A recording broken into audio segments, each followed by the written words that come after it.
I don't know. Crazy.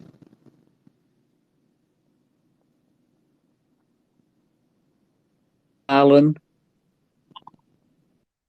Not a very good Twitter reception day. True, true. Well, while everyone's piling in, I'll give you a good little note. We've got the men out here, and they are doing a hashtag stand by your woman. And I put some pictures up on my wall, but they're out there with their billboards, their signs, woman, noun, adult, human, female, real men standing in solidarity with real women. So these are the billboards our men are out there holding.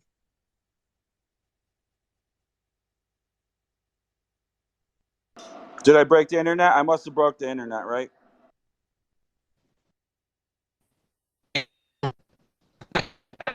Whatever.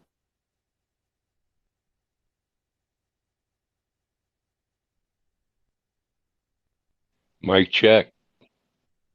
Yeah, I can hear you on this end. So, crazy. Driving on major roads. It's not like I'm driving in the backwoods like I did this morning. Major roads. You can't keep a cell signal in New Jersey. It's crazy. Yeah, don't. Well, that's because none of these rich people want to have cell towers in their area. Look at Howell, major metropolitan area. Sometimes I've got one bar. What's wrong with that? Real simple. Nobody wants the towers in their backyard, but they all want to run 20 and 30 devices. Yeah, wake up, people. If you don't have the bandwidth, it's because of your own fault. But yeah, there's a couple of cities like that. I heard they were having trouble up in Saddlebrook too, over towers and reception. But yeah, it's a common problem in Jersey, unfortunately, all because of the politics involved.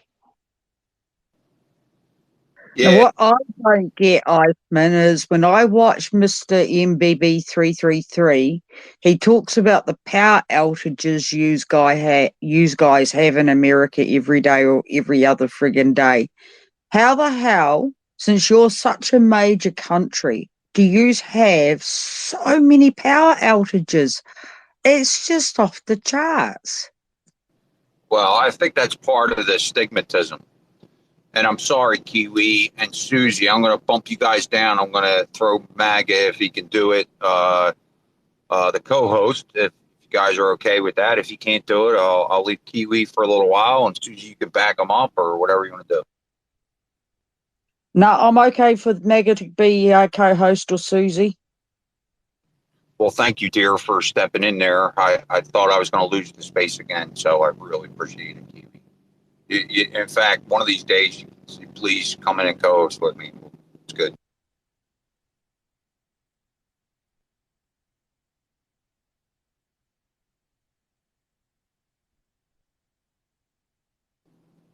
Thank you, guys. Kind of helps me with the space.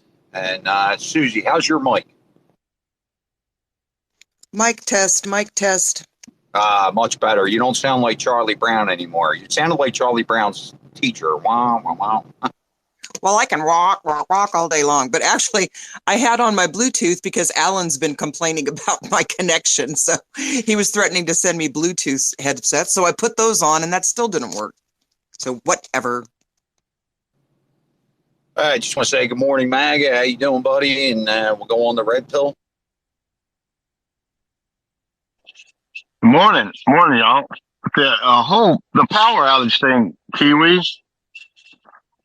I would say, for the most part, we have a pretty solid grid. We have, I would say, we have probably the best linemen in the world that work in this country. When we do have our power outages, these fellas, man, they get out there, ladies and gentlemen both, because they're both out there working, but they get on it. I can honestly say that when we have our power outages, they're brief. Now, that's not to say we're not going to suffer some in the coming years because of this ridiculous reliance on some of the unreliable dirty green energy. I expect we're gonna all suffer from that. But other than that, our power structure is in pretty good shape. You can probably take a lot of little anecdotal stuff and make it seem bad, but typically I've found it's pretty good around the country. I don't know if you know who Mr. MBB333 is. He's on YouTube. I watch quite a bit of his stuff because he does little summary show videos that people send into him, and then he shows the outages. He also shows the water levels up at a lake. Is it Lake Mead? And a few other things he shows, like the solar winds and whatnot, or solar flares. So he sort of shows a graphic of stuff, which is quite cool, which is why I think I like him. But yeah, this power, I'm trying to wrap my head around this outage problem you guys have, and they want to put yous all on green, these friggin', electric cars. It's yeah, that's just going to clash real bad. Again, Yeah, I think that's part of the story, though. So the part of the story is, Kiwi, that maybe that's you're getting that, but like my power rarely goes out. I mean, maybe once a year.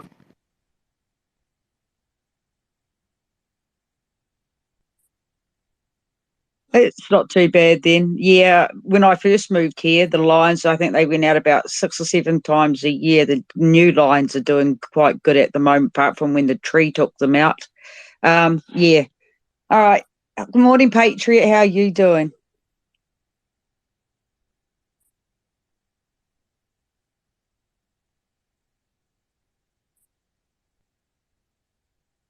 He might be having a signal issue. Hey, 2 things. Marlon, number 1, if we crash again, if you want, I'll just reopen a round 2. And feed me. You've been waiting patiently there. Good morning. Good morning. I'm sitting on my exercise bike riding, so I'll sound out of breath. Good morning, Marlon, Ice, everybody else. And actually, I'm going to bow out to Patriot because I know he knows about. We have great linemen, don't get me wrong, but our power grid, I don't know about that. And I'll let Patriot talk to you about that because I know he knows a lot more about it. And I'm landing so I can continue riding. Yeah, Rob, I don't even want to get into an argument with you this morning, but watch Grid Down Power Up by Dennis Quaid. It's an hour long. They go through every single possible scenario, all the attacks that have happened in the last decade to the grid that they've covered up, right? And the issue is if one small section of the grid goes down, yeah, absolutely, they can divert power to it. But the problem is if like 20 major I think there's 55 in the country out of like the 5,000 transformers, that if 9 of those go down, the whole thing goes boom. And the issue with that is we don't have any backups for these things. And the amount of roadways you have to tear down and street sites you have to tear down to move these things around the country, that if one goes down, you have to tear down half a city to replace it. So if the whole thing goes boom, there's no backup power to any cities. If small things go boom, right, you do have backup power. But if the whole thing goes boom, realistically, if it's not an EMP and just the grid goes down, just to repair it, you're talking about the entire country being out of power for 6 to 9 months. That, like you said, and we already have proof that we have serious issues in California with their power grid, proven you have serious issues in Texas with their power grid in the last couple of years. The whole thing is there's no oversight over the power grid at all. There's a 3-letter agency that controls the power grid that's controlled by a board of 75% of the 20 companies that own the entire power grid. The thing is effed, man. And there's like 18 different scenarios that could blow the whole thing. And there's nobody trying to fix it other than like 2 congressmen. So you'll get no argument out of me over all that. Matter of fact, I think in some of the early days of this space here, we had some discussions about these sort of things because I've always been quite aware of them.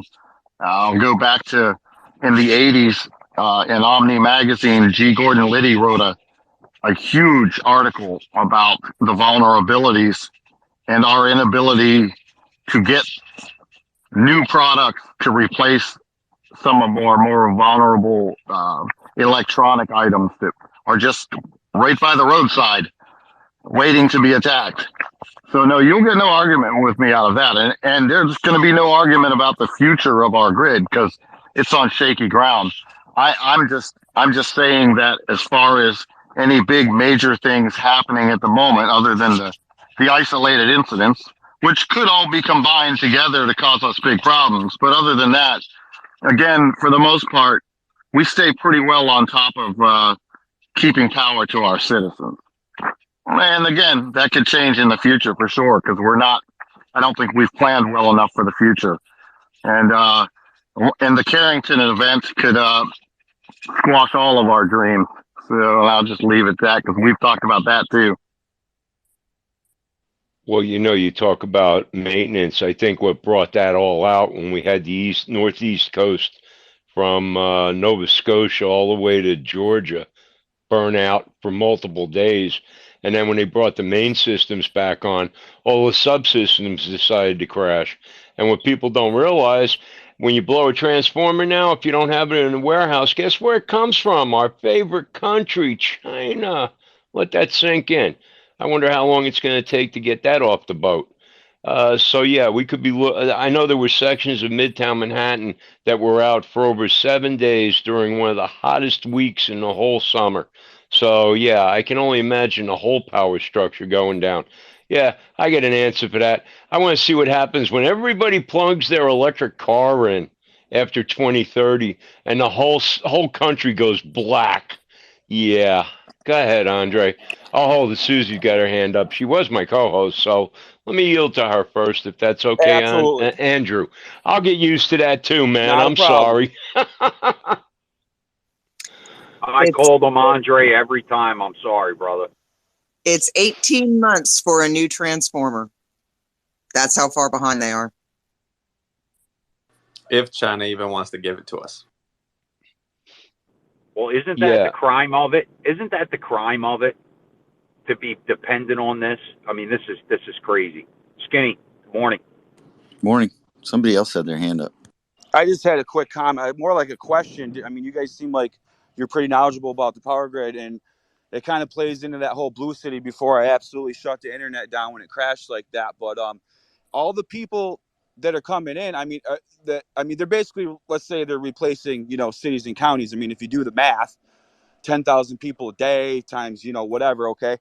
Is this straining the grid? I mean, because you're seeing water issues. The water needs are skyrocketing. And of course, it goes right back into the sewer.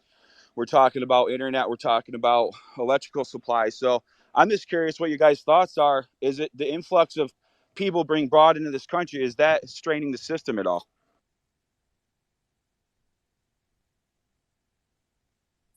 Oh, I'm sure it is. I mean, when you got 25 people living in a house that's made for 6, everybody's plugging their phones in. Most people leave their chargers in. I'm guilty of that myself only because of my current condition.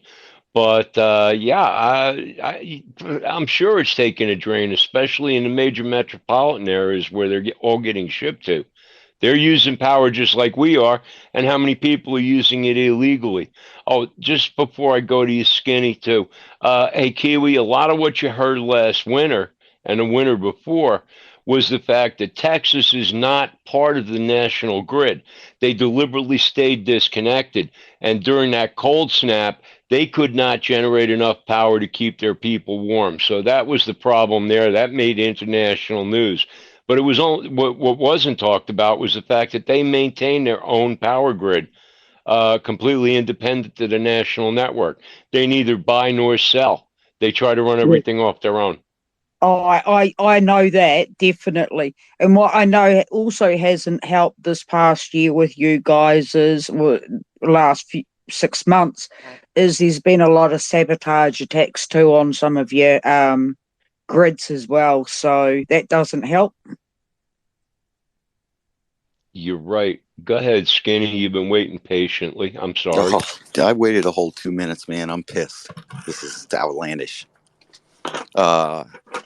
So we experienced about a week, some people a week, New Year's out here when the weather hit this year. And you know what's, sorry, There we go.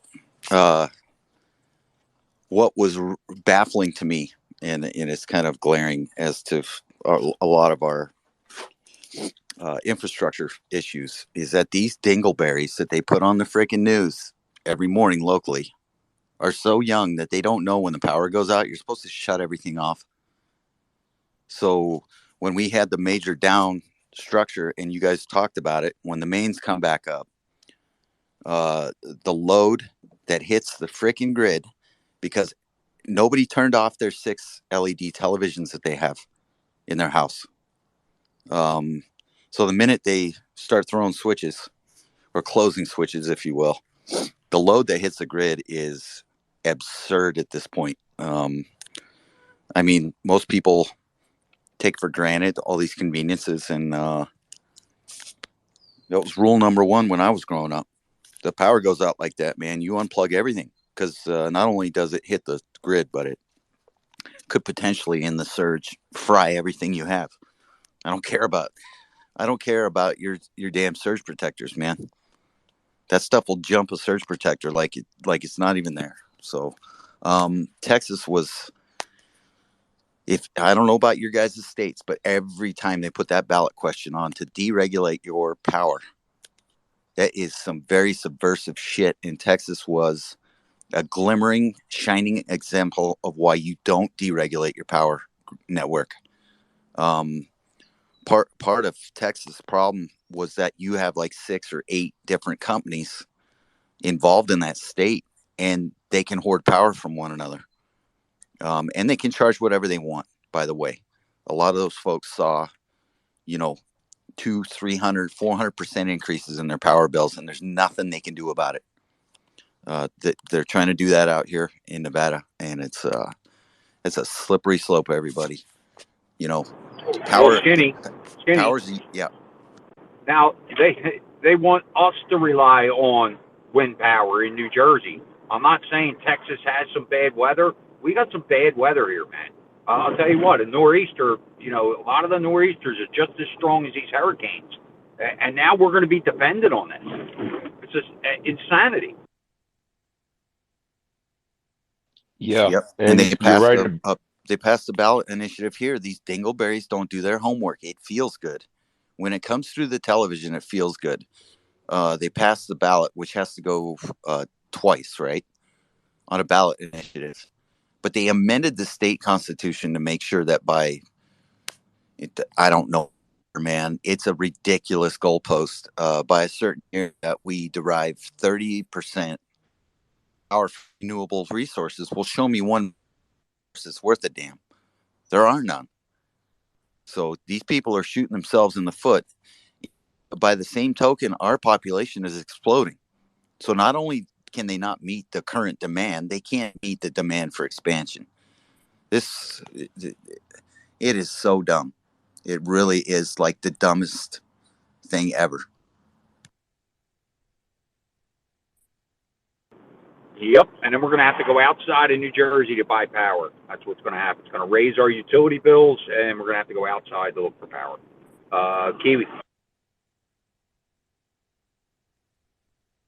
That's why you own a block of land with a stream or a river running right through it so you can draw your own friggin' power. Oh my God, this is horrible, and it's going to get worse. I know what it's like when somebody takes out a power pole. It surges through your house.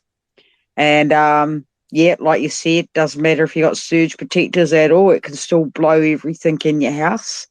So I've lost a few things that way with people taking out power poles. So yeah, but we've got some of the worst grids in the world. I can't remember what you freaking call it, but anyway, we've got some of the worst connection of power in the world.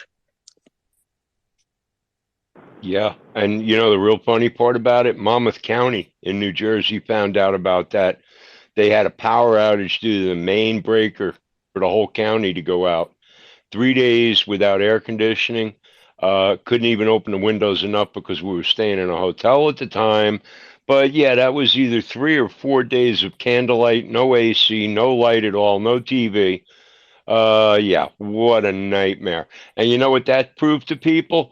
that if they didn't spend that extra $7,000, you can get it put on your roof for free to sell it to the power company.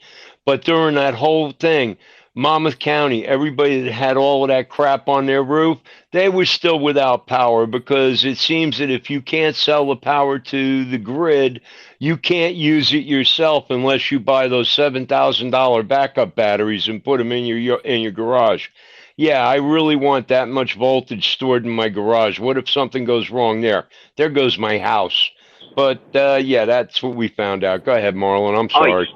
No, you're good. That's the exact plan, though, right? Even though you have solar in your house, if the grid goes down, you can't use it. So this is all the subsidized out of the federal government for people in New Jersey. They have given this tax break to billions of dollars for this. Now, actually, in Bergen and Sussex County and Gloucester County, you can't get that anymore. You can buy the battery backup, but you are not allowed to put solar on your house in those 3 counties. So, they already have it blacked out, and they're not telling anybody. That's the worst part. Even in my own town, I can't put solar panels on my house. Yeah, well, they did you a favor, because I don't know about your fire department, but I know all the ones in North Jersey, they surround and they don't even drown. Maybe you get lucky to save the seller, because when they were putting this system in, they didn't put an emergency cutoff. So think about that. You dump 100,000 gallons of water on a house, and all you need is one person to step in the wrong place, and now you fried your whole fire department. Think about that. I heard they're starting to put in cutoffs on the outside now, but I don't know. I'll never get it, so I don't even want to think about it. Right, Bill? So I want you guys to write this down, because this is going to be one of the few instances Red where Pill, go ahead. Can you not hear me? He's talking. Yeah, you're good. Go ahead. Okay. I'm sorry. Wait. Hold on. It's Red Pill, not Patriot. So somebody can't hear somebody. So. Can you guys hear me? Yep, you're good, Red. All right. So write this down. This will be one of the few times I'm going to praise RFK. This guy was talking about major infrastructure building that needs to be built for the wind and solar, and ways to do it. Building it out in these areas where the sun always shines in the desert, and routing that power through major cables. But unfortunately, what stands in the way of these things generally are other environmental movements, which don't want, say, pipelines, giant cables running through their areas. The truth is if we would build that sort of infrastructure, we could begin to wean off of gas and all these sorts of bad energy sources. But that's never going to happen, because the environmentalists are fighting each other the whole way. Well, wait a minute, Red Pill. Let me ask you a question. How much oil and petroleum products do you think it takes to make one of those? And then not only that, how about the 400 gallons of hydraulic fluid that's got to be changed every year? How about the blades that are already failing after 4 years, spent $300 million, and they've spent $100 million just fixing it?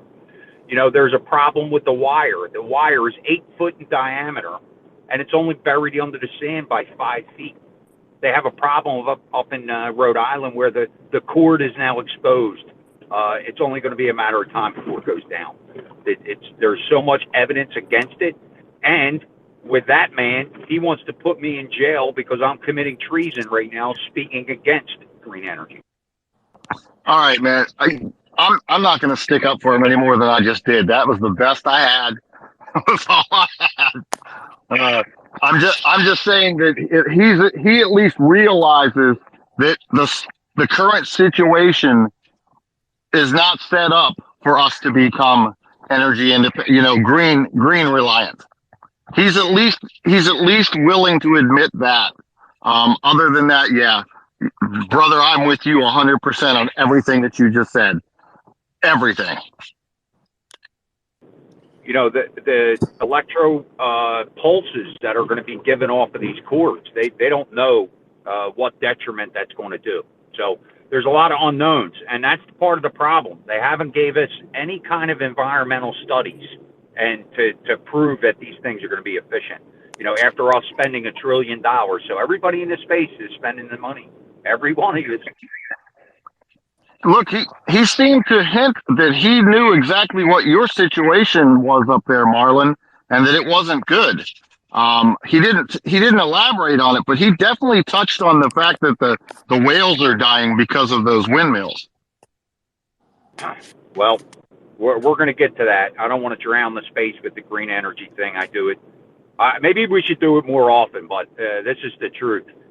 Red Pill, there's an awesome opportunity for a tidal power plant in Cape May, Wildwood, Ocean City. There's all this area where they could put these in. Positive flow, zero impact on the environment.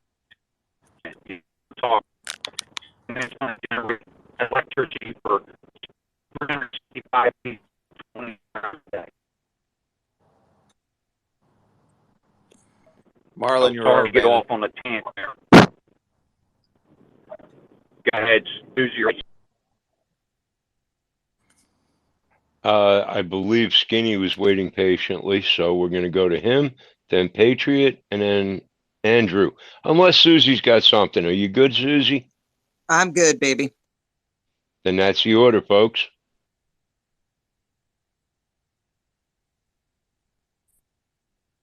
Skinny, you there? Yeah, I should talk with the mic open. Maybe. Is that how this thing works? Is this thing on? Yes, sir. Oh, thank you.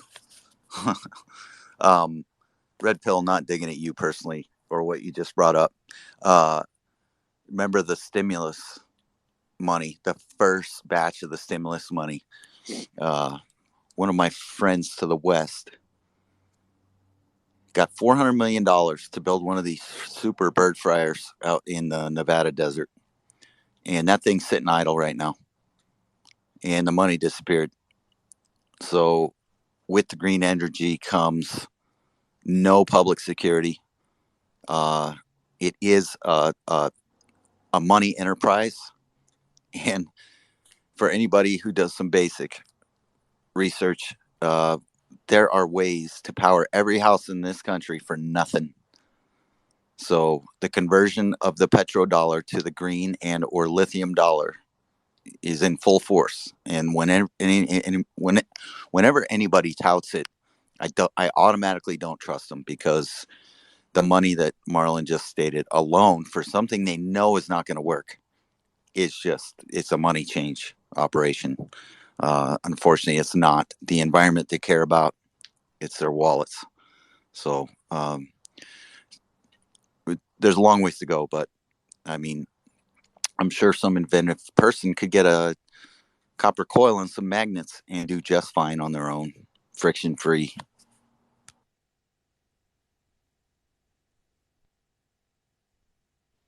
I hear you.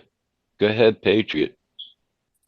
Yeah, I'm going to try and keep the tangent short on the green energy deal. The long and the short of it, guys, is this climate change, green energy, polar ice caps melting agenda has been around for 50 or 60 years.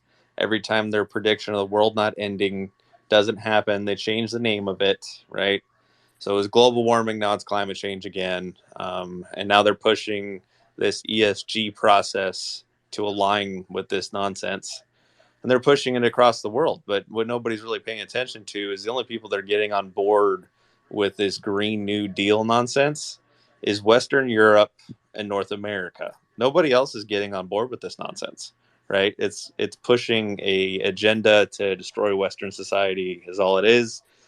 Because if you really look at it, the two major funders of ESG are the Saudis and the Russians, two largest oil producers in the world. Why would they want solar panels, right? That's how they make their billions. It just doesn't make any sense. And as far as just destroying the entire argument in one sentence, no green clown is willing to admit what a lithium mine looks like. They refuse to let you know what a lithium mine looks like. And also, many very intelligent people have come out and said there isn't enough effing lithium in the planet for just everyone in America to own an electric vehicle. And I'll land the plane here with the fact that there is no way to safely dispose of these car batteries in these Teslas or solar panels, and they all have a shelf life that's about 10 to 20 years. I think 10 years is pretty generous, as we're finding out.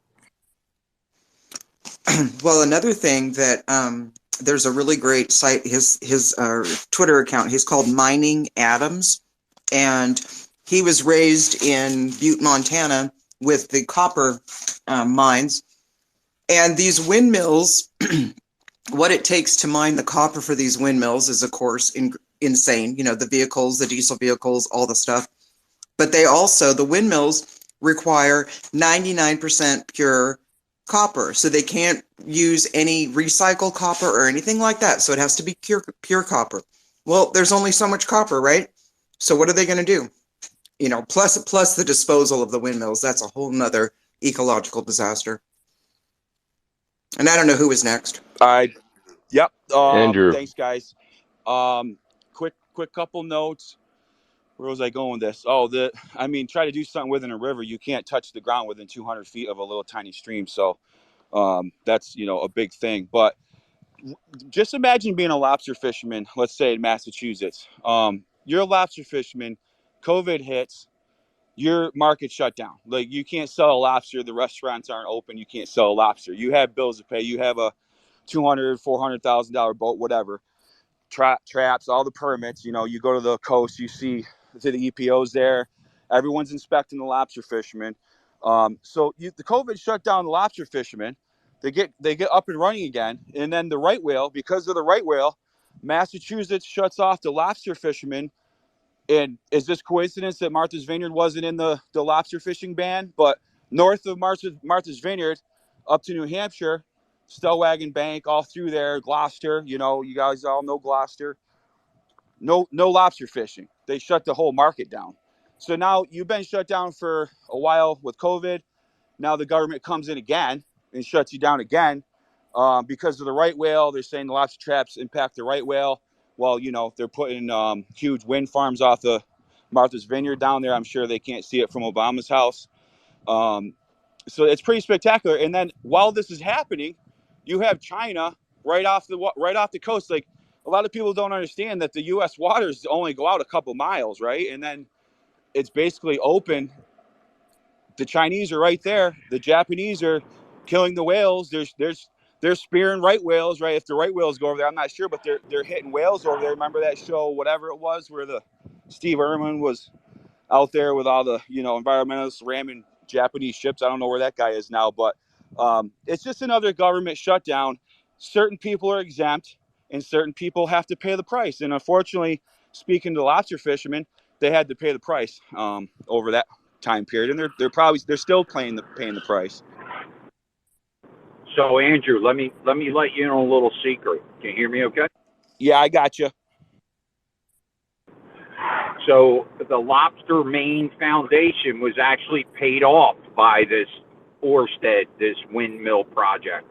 Okay, so a lot of these green activists have been paid off. You're talking about whale wars, and you're talking about the Bob Barker and the Shepherd. Yeah. We called them, dude. They turned their back. They have turned a cheek to all this. So this goes way beyond, just your average windmill package here, okay? Isn't it funny that Martha's Vineyard, all the lobster fishermen down there just can keep on lobster fishermen? The Martha's Vineyard's kind of, exempt from this. I just thought that's funny. It's obvious. So unfortunately, all going to pay the price. That's the problem. Well, Marlon, I just saw something the other day. I think they've curtailed shellfish fishing in certain areas of the East Coast for the same reason. So all your clams, your mussels, your oysters, Yeah, you're not going to see them this summer either because of this damn ban. They want to blame everybody but the people involved. And the people involved are the ones that are making, stealing the money, and feeding us bullshit. I feel like a mushroom. They keep us in the dark, they feed us bullshit, and they pluck us when they think we're right. What a way to go. Marlon, if you don't got Yeah, anything, wait go ahead, one boss. second. So, man, we're going to dive into this again. New Jersey Wind Project, okay? It's not just, it's the East Coast Wind Project. It's happening in South Carolina, North Carolina. It's going to be in every state. So, you can't run anymore. And Andrew, to your point, I've worked with a woman who has clam boats up there in Rhode Island. She's been fighting this wind package for 8 years, and she gave us total access to the lawsuit that she has against them. There's so much data against it that nobody's looking at, right? Same old story. Just jam it down our throats, pay for it, and when they scrap it, it'll be one big waste of $1 trillion. So, and again, every American in this space is going to pay for it. Right on, Marlon. Right on. I received that. Right on, man. Red, you're next up, boss. All right, so I'm not going to come across like a tree hugger because anybody that knows me at IRL knows I am the farthest thing from that. I'm like the anti. When they ask me paper or plastic, I'm like plastic and triple bag that bitch. That's me. Sorry about my language. My bad. But listen, honestly, so there's one thing I do have to say is the whole battery storage is the big problem that we have with solar, because it works during the day. If you've got it in the best place possible in the middle of the desert, you can collect it during the day, but we can't build the batteries to store it. However, we have come up with something. I don't know if any of you have heard of. I'm sure a couple of you have. It's called the brick battery, and the idea is this: you build these giant towers, and what happens is, as your solar farms produce like more energy than can be used during the day, and that's doable. Trust me, that is a doable thing. So you produce all this energy, and what happens is it takes these motors, and it takes the energy and it puts them into these motors, which what they do is using counterweights and gears, is they lift these giant 200,000-ton blocks to the top of these buildings. And then when nighttime rolls around, gravity and gear systems allow them to drop back down, and they run turbines to continue to produce energy all day. Now to me, that's a great idea, right? So we're not dumping lithium and all these sort of things, and we could run households off it. So once in a great while, there is something good about the whole idea of solar and giant solar farms if we could do it without making these dirty green energy lithium batteries, which we're never going to get rid of the byproducts from, which we're never going to be able to produce enough of the materials to build giant batteries anyway. So I just thought I'd throw that out there, and I'm done being the tree hugger. Well, let me tell you, you're not far off. There are all kinds of alternative energy sources that, hey, they won't let us explore. Like I said, the tidal plant. The first thing out of the is, oh man, you're going to destroy the grasslands. Well, let me let you in on a little secret, okay? Those grasslands, sure, they were mined for cedar back in the 1900s, 1910, 1920, and that's what they built those shore communities out of. So the woods used to go all the way to the beach. All right, so to say that we can't develop a hydro tidal dam and produce electricity 24 hours a day, I don't see where and at a fraction of the cost. Let me put this in perspective. $1 trillion, we could buy a wind turbine for every household in America. Okay, we could have one in everybody's yard. I would rather see that. So obviously, you feel that my frustration with this is over the top. So when I do talk about it, I'm sorry. I'm a little aggravated about the situation and what we're going to be paying in the future. Well, I don't know. Did you see my post this weekend? I actually went after Murphy. For a time, I actually sat at a keyboard and wrote something in my own words instead of retweeting. Yeah, I basically slammed him, and it went into his feed. So I was real happy about that. I put Bill Spadio on the bench this weekend. He should be speaking up. That's 101.5. Yeah, really. I don't know Well, why. Well, we know why. There's grumblings of he wants to run for governor in 26 here. So I don't know. We'll see. Yeah, well, they should have been involved in it. They claim to be so in touch with New Jersey, and they haven't run very much of it. So they're already proven themselves to be a liar. Susie, did you have anything? Only thing I have is that I didn't hear one word that Red Pill said. For some reason, he's got me blocked. Well, that's here's why. Because when the co-hosts bring it up, and I'm not perfect reception, we lose that. So it's just the reception thing with me is why Red Pill. You can't hear Red Pill. So I'll have to clear the space, and I'll do it here in a minute. So blame Marlon. Okay. It might work. I don't know. I think Brian was next. Brian's been holding his hand up. Oh, it's all right. I've been loving the conversation, even when it was about the good old friends. You know, the dogs. I have a beautiful line of shepherds myself. Just real quick, because I love the way that the conversation also evolved. I see, you know, the audience is generating. I was trying to listen into Gypsy Space this morning when I was ejected, put out. It's okay. I don't mind. I was just listening. But, you know, you brought up the digital currency and such that's going on, and I'm against all of it digital. I'm not against digital completely. You know, I like the ideal of things, but those that are in charge of it, you know, I watched. I don't want to just be against it completely, but the BRICS, you know, that's coming along, that the founder of it, Mr. Terrence O'Neill, has deceived us greatly.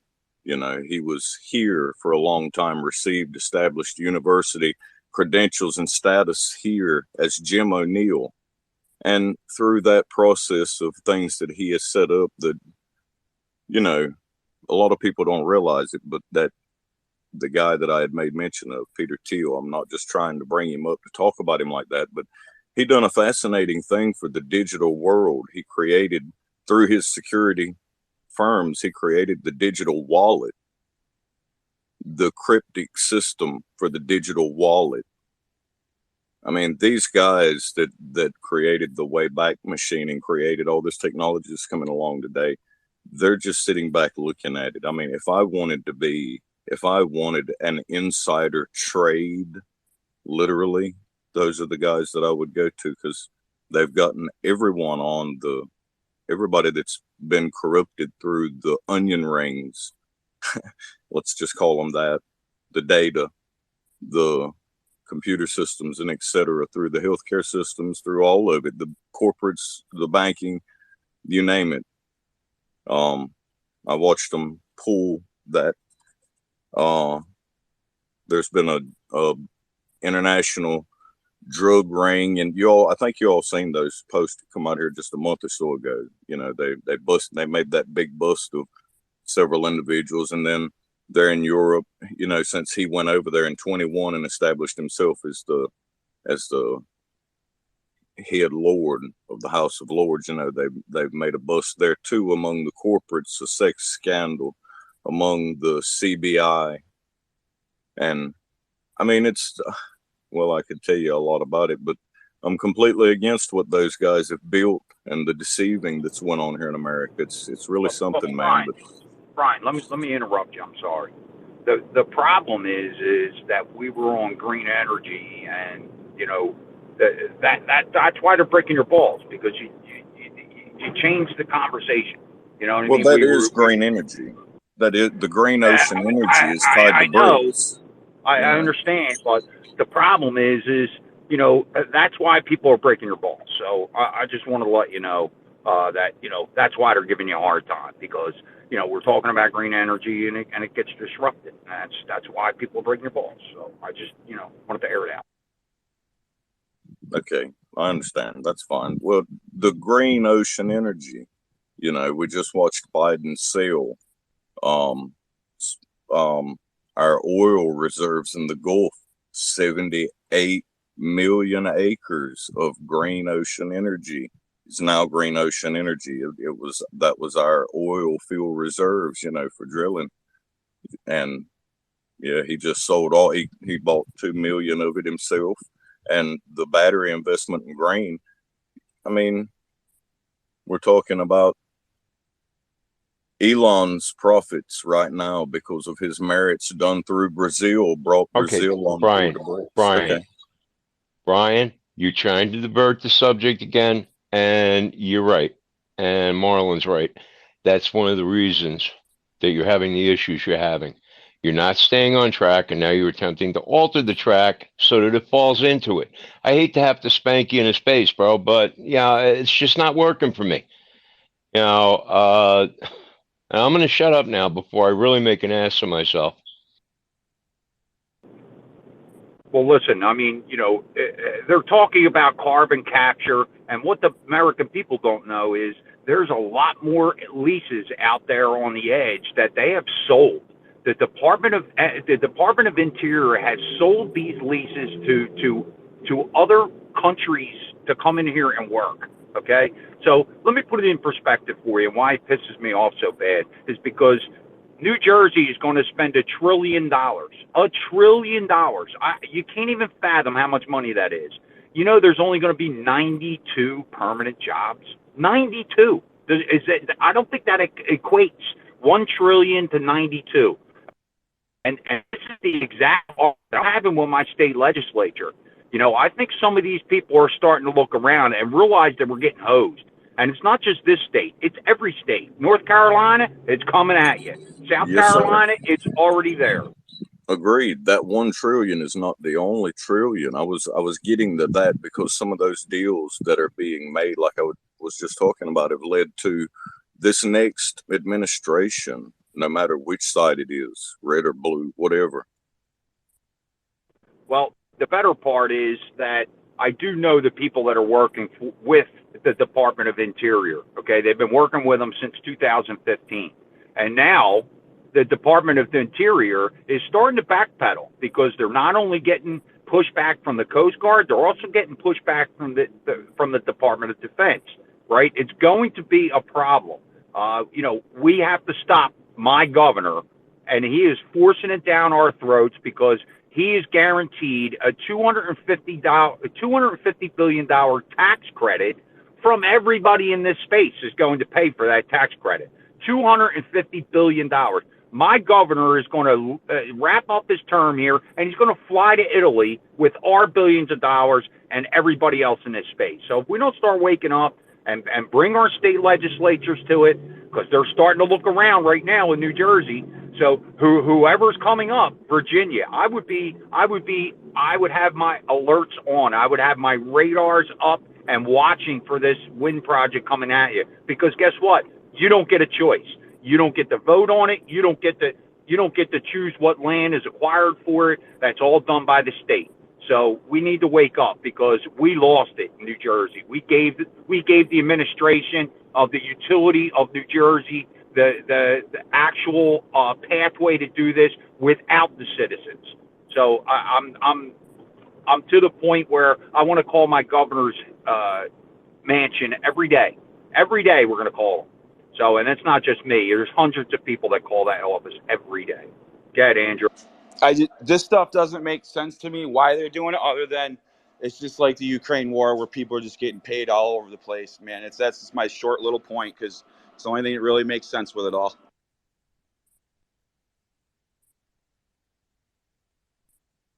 Climate So, change is the largest money laundering scheme in history.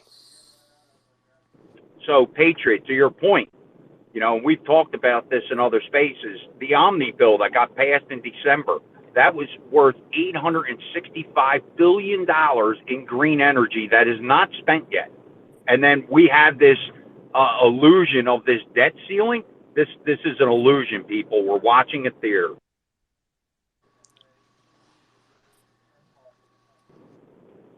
Go ahead, Red Hill. Remember, any of you Rush babies out there, remember him screaming back in the 90s. If you ever let them come up with this carbon credit bullshit, it's nothing but a money scam. It's just like they found the biggest in ever if you're delusional enough to let them do it. And guess what? We let them do it. We let my state legislature give them the highway, brother. They gave them the opportunity. They pushed this legislation through in 10 business days. Nothing happens in 10 business days.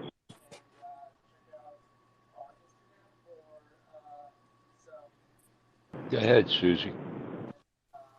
Yeah, sorry I had to drop down. I wasn't hearing a couple of people. But you want to hear something weird or whatever, crazy, whatever. When I was looking up the property that we were buying, the first site that came up was some carbon credit site, basically. And we could literally sell our carbon credits on our property so that somebody else can go pollute more. That's all they are. It has nothing to do with stopping the pollution or the carbon. It all has to do with, well, let these guys go pollute more, and then you can't do shit with your property. That's what that's all about.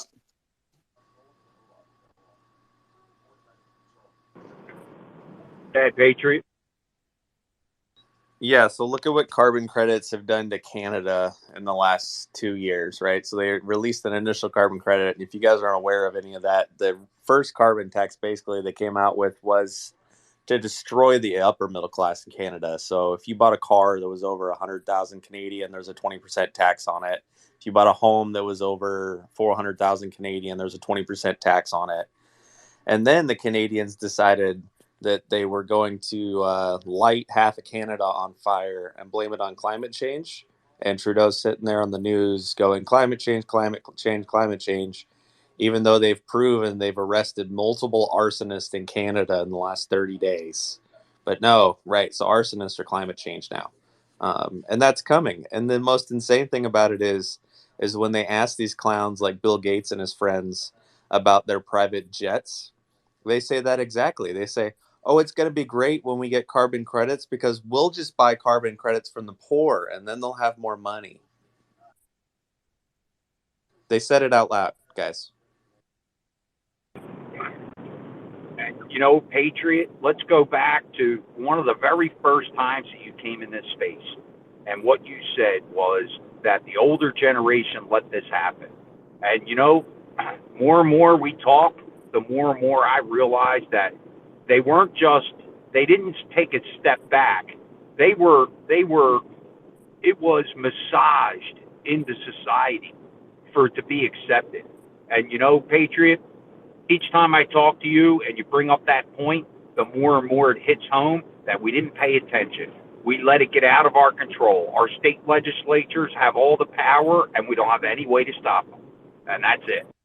Well, the main thing that most conservatives don't want to think of, right, is the Democrats have been evil forever. And they figured out how to play the long game. They figured out how to play the long game to build all these massive cities and all these red states and then put on all these Democratic legislatures and then build all these three-letter agencies and then infiltrate them full of people and then take over the school board and then take over all the universities and then slowly indoctrinate your kids. And then nobody really paid attention until COVID happened, and all of a sudden they were at home watching their kids get indoctrinated right in front of their face. And now everybody's like, oh, S word, we're in trouble. And that's the problem, Marlon, is why I'm so upset about this is we're not at a, hey, we need to talk about solutions point anymore. We need to fix 8,000 different things right now or we're effed. And that's the scary part. It's not like, hey, we should figure out this or we should figure out that. No, we should have figured out a lot of those things 30 or 40 years ago, and we didn't. And now the whole thing is just like, where do you even start, right? Because you need to dismantle the whole thing. It's not just the government, it's the whole education system, it's the Department of Defense, it's the military industrial complex, it's term limit. I mean, there's so much stuff that needs to get fixed, not in the next 20 years. It needs to get fixed now, or we're screwed. And I just don't know how we're going to fix all of these things. Well, and real quick before we get to Andrew, my wife, God bless her soul, because guess what? She's really the one that keyed in. Exactly when Trump got in office is when we realized that there was a problem in the school system. And that's when she got boisterous. And that's when she got put on the list. And that's when she was shamed publicly in communities because she was speaking out against these things, right? She's on that list. She goes to a board meeting. They almost escort her out of there. Thank God my kids are graduated and have moved on, and my kids aren't in the school systems right now. But I do feel for the parents that are. Remember, you're in the state of New Jersey, you pay 58.6% of your property tax goes to your school system. So if you think there's something in there that can bar the parent from having power, you're wrong. The parent wields all the power in that school. So if you want to exercise, you want to get your kids out of it, you have every right to do that. And I do encourage people to do that and to follow the advocate and give you the education on how to do this. Andrew. Yeah, absolutely, Marlon. The indoctrination in the school systems, we'll keep it on the climate change topic. Yes, they're forced into it. They're indoctrinated into it. So then when they get older, everyone can, go and get people rich with windmills, the elite rich with windmills.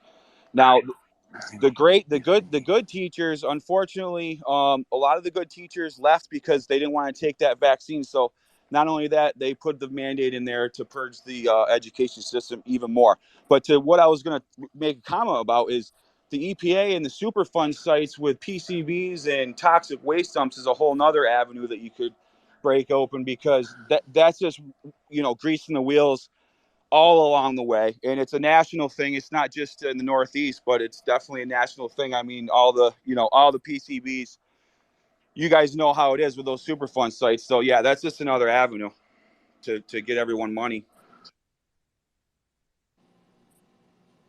You're right, Andrew, about the vaccination program forced a lot of good teachers, a lot of servicemen.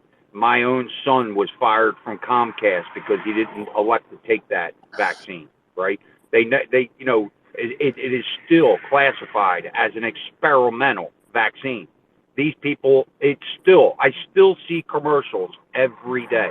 If you watch TV, you can't miss them, okay? It's either a vaccination commercial, some kind of drug for AIDS. It's despicable, man. And I'm a little fired up. Sorry. To further that point with the vaccines, the teachers were forced out, and I believe that eventually people can't sue the big pharma companies, and we all know that. But I think eventually these school boards and different agencies are going to end up being on the hook for lawsuits some way or somehow, the way that they did purge that system. And I think we're going to see that. I mean, from the state police to the teachers to the hospital workers. I mean, you had on this kind of, like, you guys already know these talking points, but they had nurses that battled all these COVID deals, and then they don't want to take the vaccine. They've been around COVID the whole time, and then they get booted out the door. So I think it's going to come, as somebody would like to say, I think they're going to circle back and, build back better when they get those lawsuits. Build back better. Oh my gosh. Hey, I want to welcome a new speaker up to the stage. Marty, how you doing? Good morning, friends. First thing I want to say is we need more people like your wife, Marlon, that are out there walking the walk, you know what I'm saying, and doing what they can, because I think it all begins in our own community, and it begins in going to the school board and, taking care of what we have control over in our own area. And it all starts there. And when you have people like Marlon's wife who's saying, you know what, this is a bunch of bullshit, we need to do something about what's happening, then that's a good start. And that's pretty much all I wanted to say. I appreciate that, and it affects me and my family and my children and my children's children. So please thank her and keep up the good work, and good things are ahead. We need to look at people like Robert, who was running for president, and say, you know what, this guy's got some good ideas.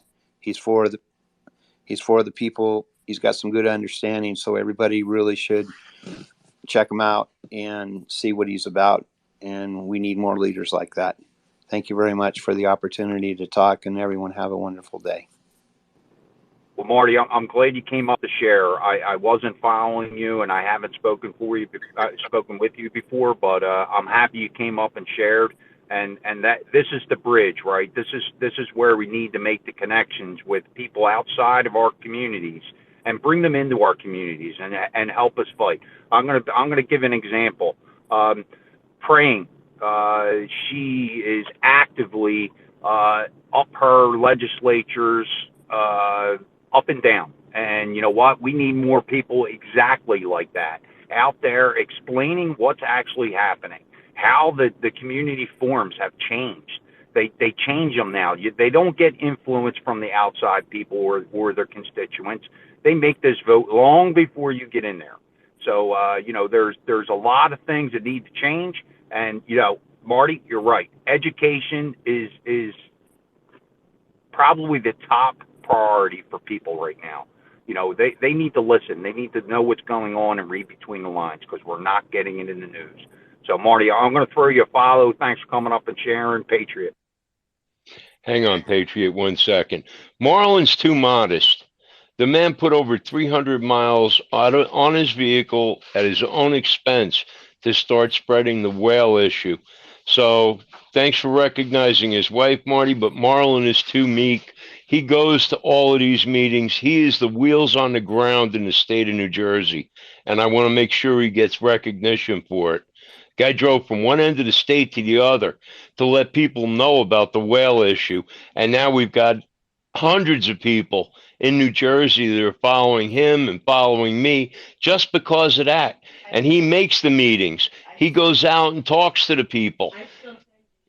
Yeah, I can't speak highly enough of our host. He's far too shy. And on that, I'll shut up because I know Patriot was waiting to talk. And no, Marlon, I'm not going to give you a chance to say anything on that. Go ahead, Patriot. Yeah, guys, this is kind of like the, where we're at now and why we need to just take a full stop. We need to save the country now, because if not, the whole country is going to be indoctrinated in 30 years. And everybody's like, well, it's just the Gen Zers. It's just no, it's not. Go talk to an old liberal that drives a Tesla about green energy. Go try to talk to them about a lithium mine, right? We have full-scale indoctrination on the left, whether they're a baby libtard or a full-blown libtard, on one or more idea. And they have no factual base behind anything. And that's how you prove that it's indoctrination or a cult. And it's just continuing to get worse and worse and worse as these clowns on mainstream media owned by BlackRock just spew lies to both sides to keep dividing the aisle farther and farther apart. And I just don't know, even if we could fix all the other issues, how are you culturally going to get all those people even just back to center? Center. I think that's the key word. Center. Where is that?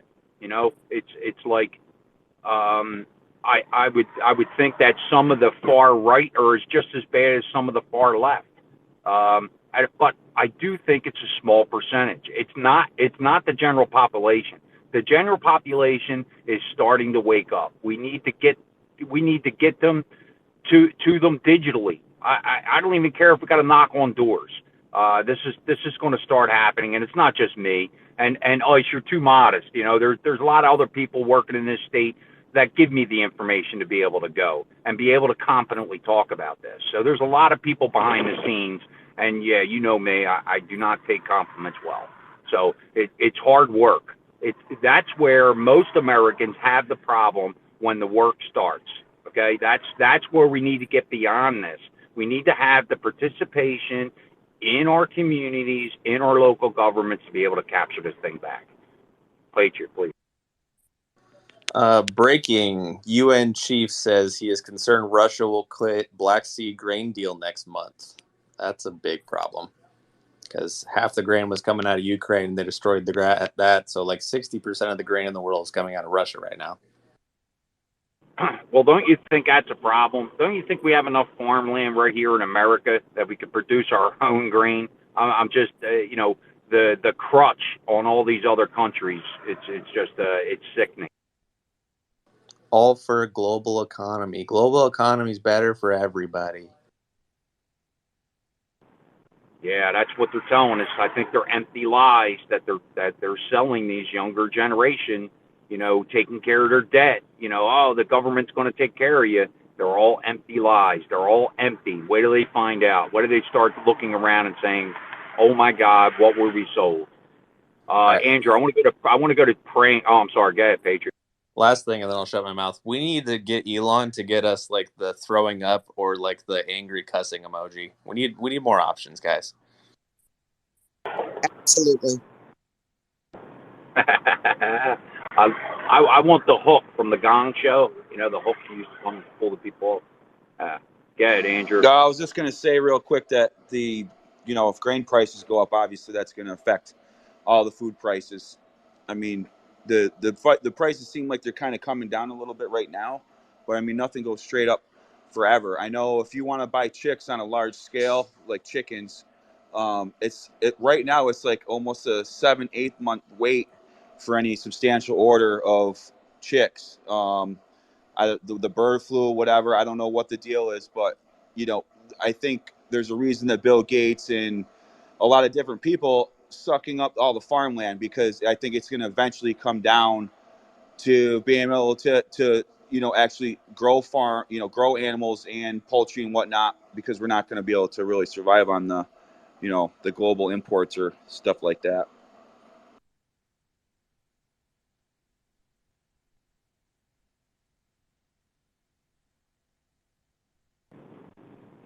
Yeah, they put us in that position. Now we're stuck with it, right? Okay, Frank. Good morning. How you doing? Welcome to the stage here. Oh, good morning. Thank you for the shout out, Marlon. I love you guys. Yeah, it's I'm out in California in Chico, Butte County.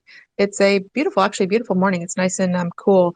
And yeah, I think the world would be a better place if Bill Gates found a new home, like on Mars or something. So, but yeah, talking about community work, what I found in the past, 2 years, I guess.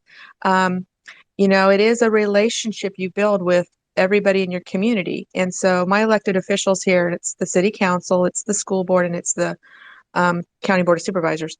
And so the more that you participate, the more that you have, number one, knowledge, but number two, access to, the meetings and access to information and access to knowledge. And then they know that you're watching and you never let them off the hook. So tomorrow, it's the second Tuesday of the month. So the second and the fourth Tuesday of the month here in Oroville, California, is our Butte County Board of Supervisors meeting, and it's budget planning time. So tomorrow, they've already released it. We've started analyzing it over the weekend, the budget for the new year.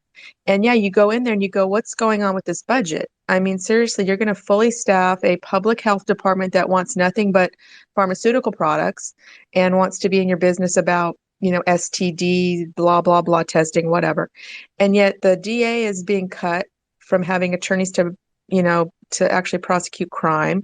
The libraries are cut, and our freaking fire stations are being cut. I live in Butte County, y'all. I woke up to paradise burning, in 2018. So I'm like, excuse me, we're going to cut fire stations. And it's just all of this corruption, and it's at your local level. And the thing locally is these are your neighbors. So these are people you run into in the grocery store. And I'll just throw out one other story that just outraged me that's happening here. And on Thursday, last Thursday, our Butte County Republican women had their luncheon, and we invited one of our supervisors, Pete Durfee.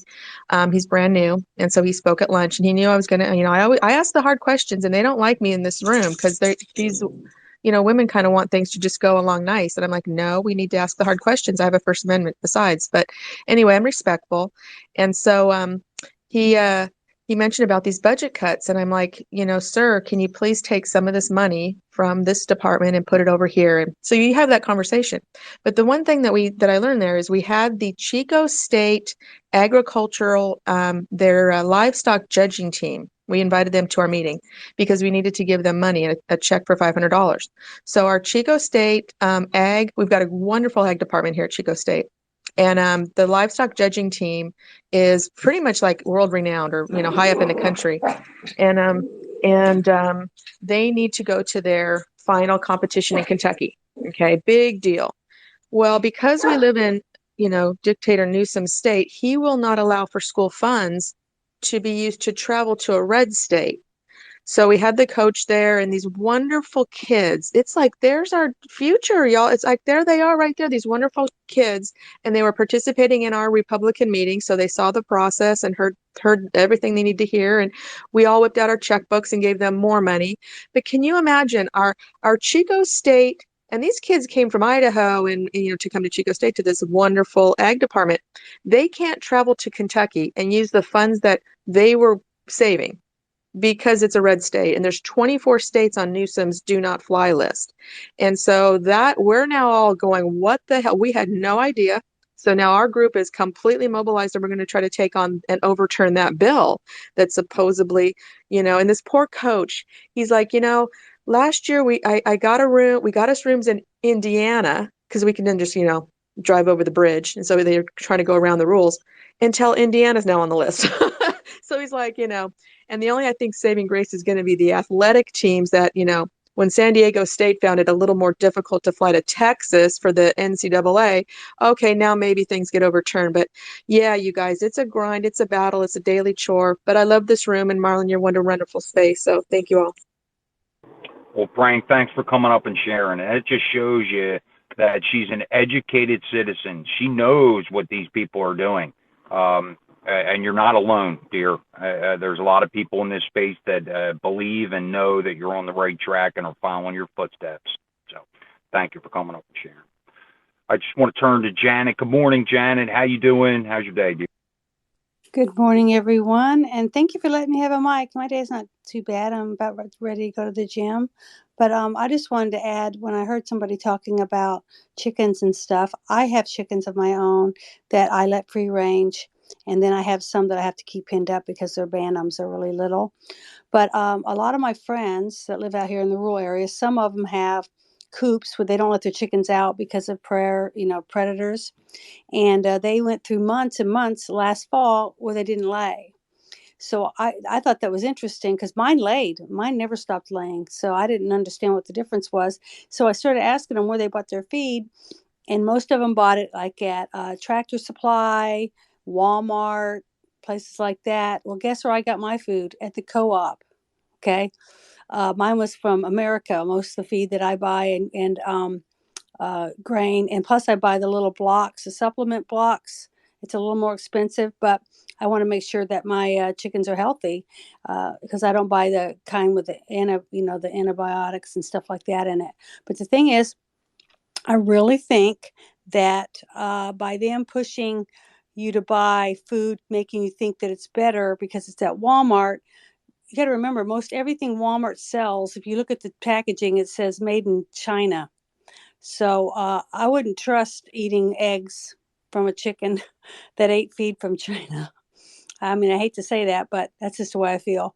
But I do free range and I do lose frequent chickens. That's why I let my chickens hatch babies out all year whenever they feel like it. And I have two extra little boxes, little coops with the run. They're small enough for one hen and her babies to protect her from predators and from the other chickens.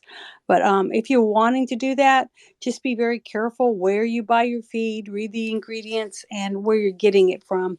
Because if they're going to sell the cheap crap to you, they don't care about whether your livestock is healthy. So that's how I look at it.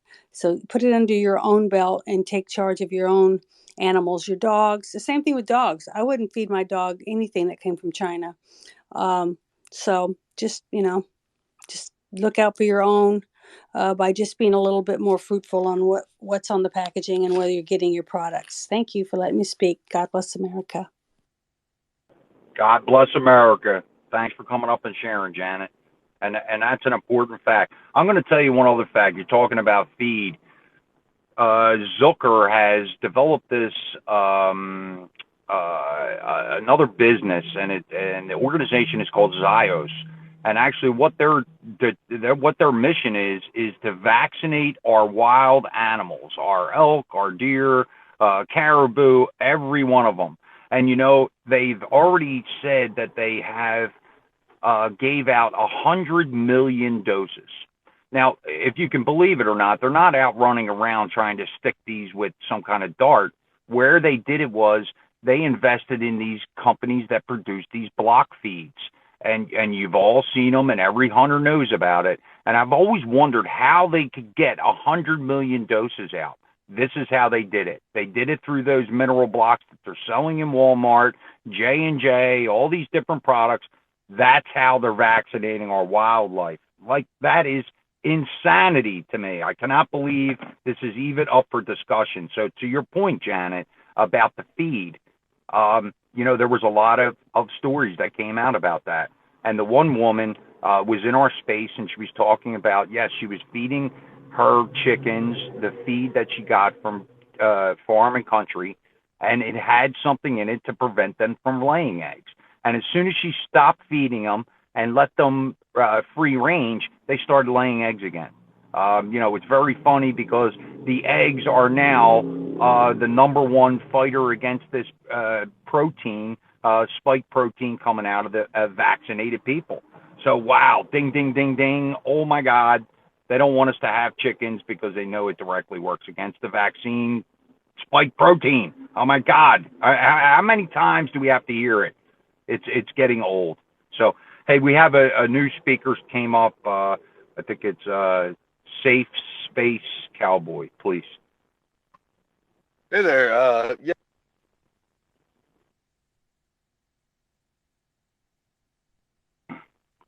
Sorry, we lost audio. Try again, Safe. I think he muted himself by accident. Yeah, I used to work for a State Department that worked with animals and all that, and we were at a hatchery, and I watched them dump feminization hormones into the creek, and there was a big problem with the amphibians, and this was kind of my big like bright light moment over my head. I thought everything was a joke. Conspiracy theories are funny, whatever, but when I watched them feminize the frogs to where they would not mate anymore, and the males would mate with the males, and they would not mate with the females. I said, "Holy shit! Alex Jones isn't supposed to be right," and it's been very scary. And I've been raising my own chickens for a number of years now, and I try to. There's hormones and everything. It's terrible. It's terrible. I've seen it. Well, Safe, thanks for coming up, because that is the detriment that we're having on the environment, right? Could you imagine a tadpole coming out of there with three back legs? Well, the worst part. Sure, go ahead.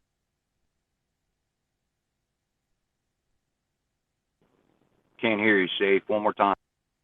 They patent the phenotypes they put out into our environment.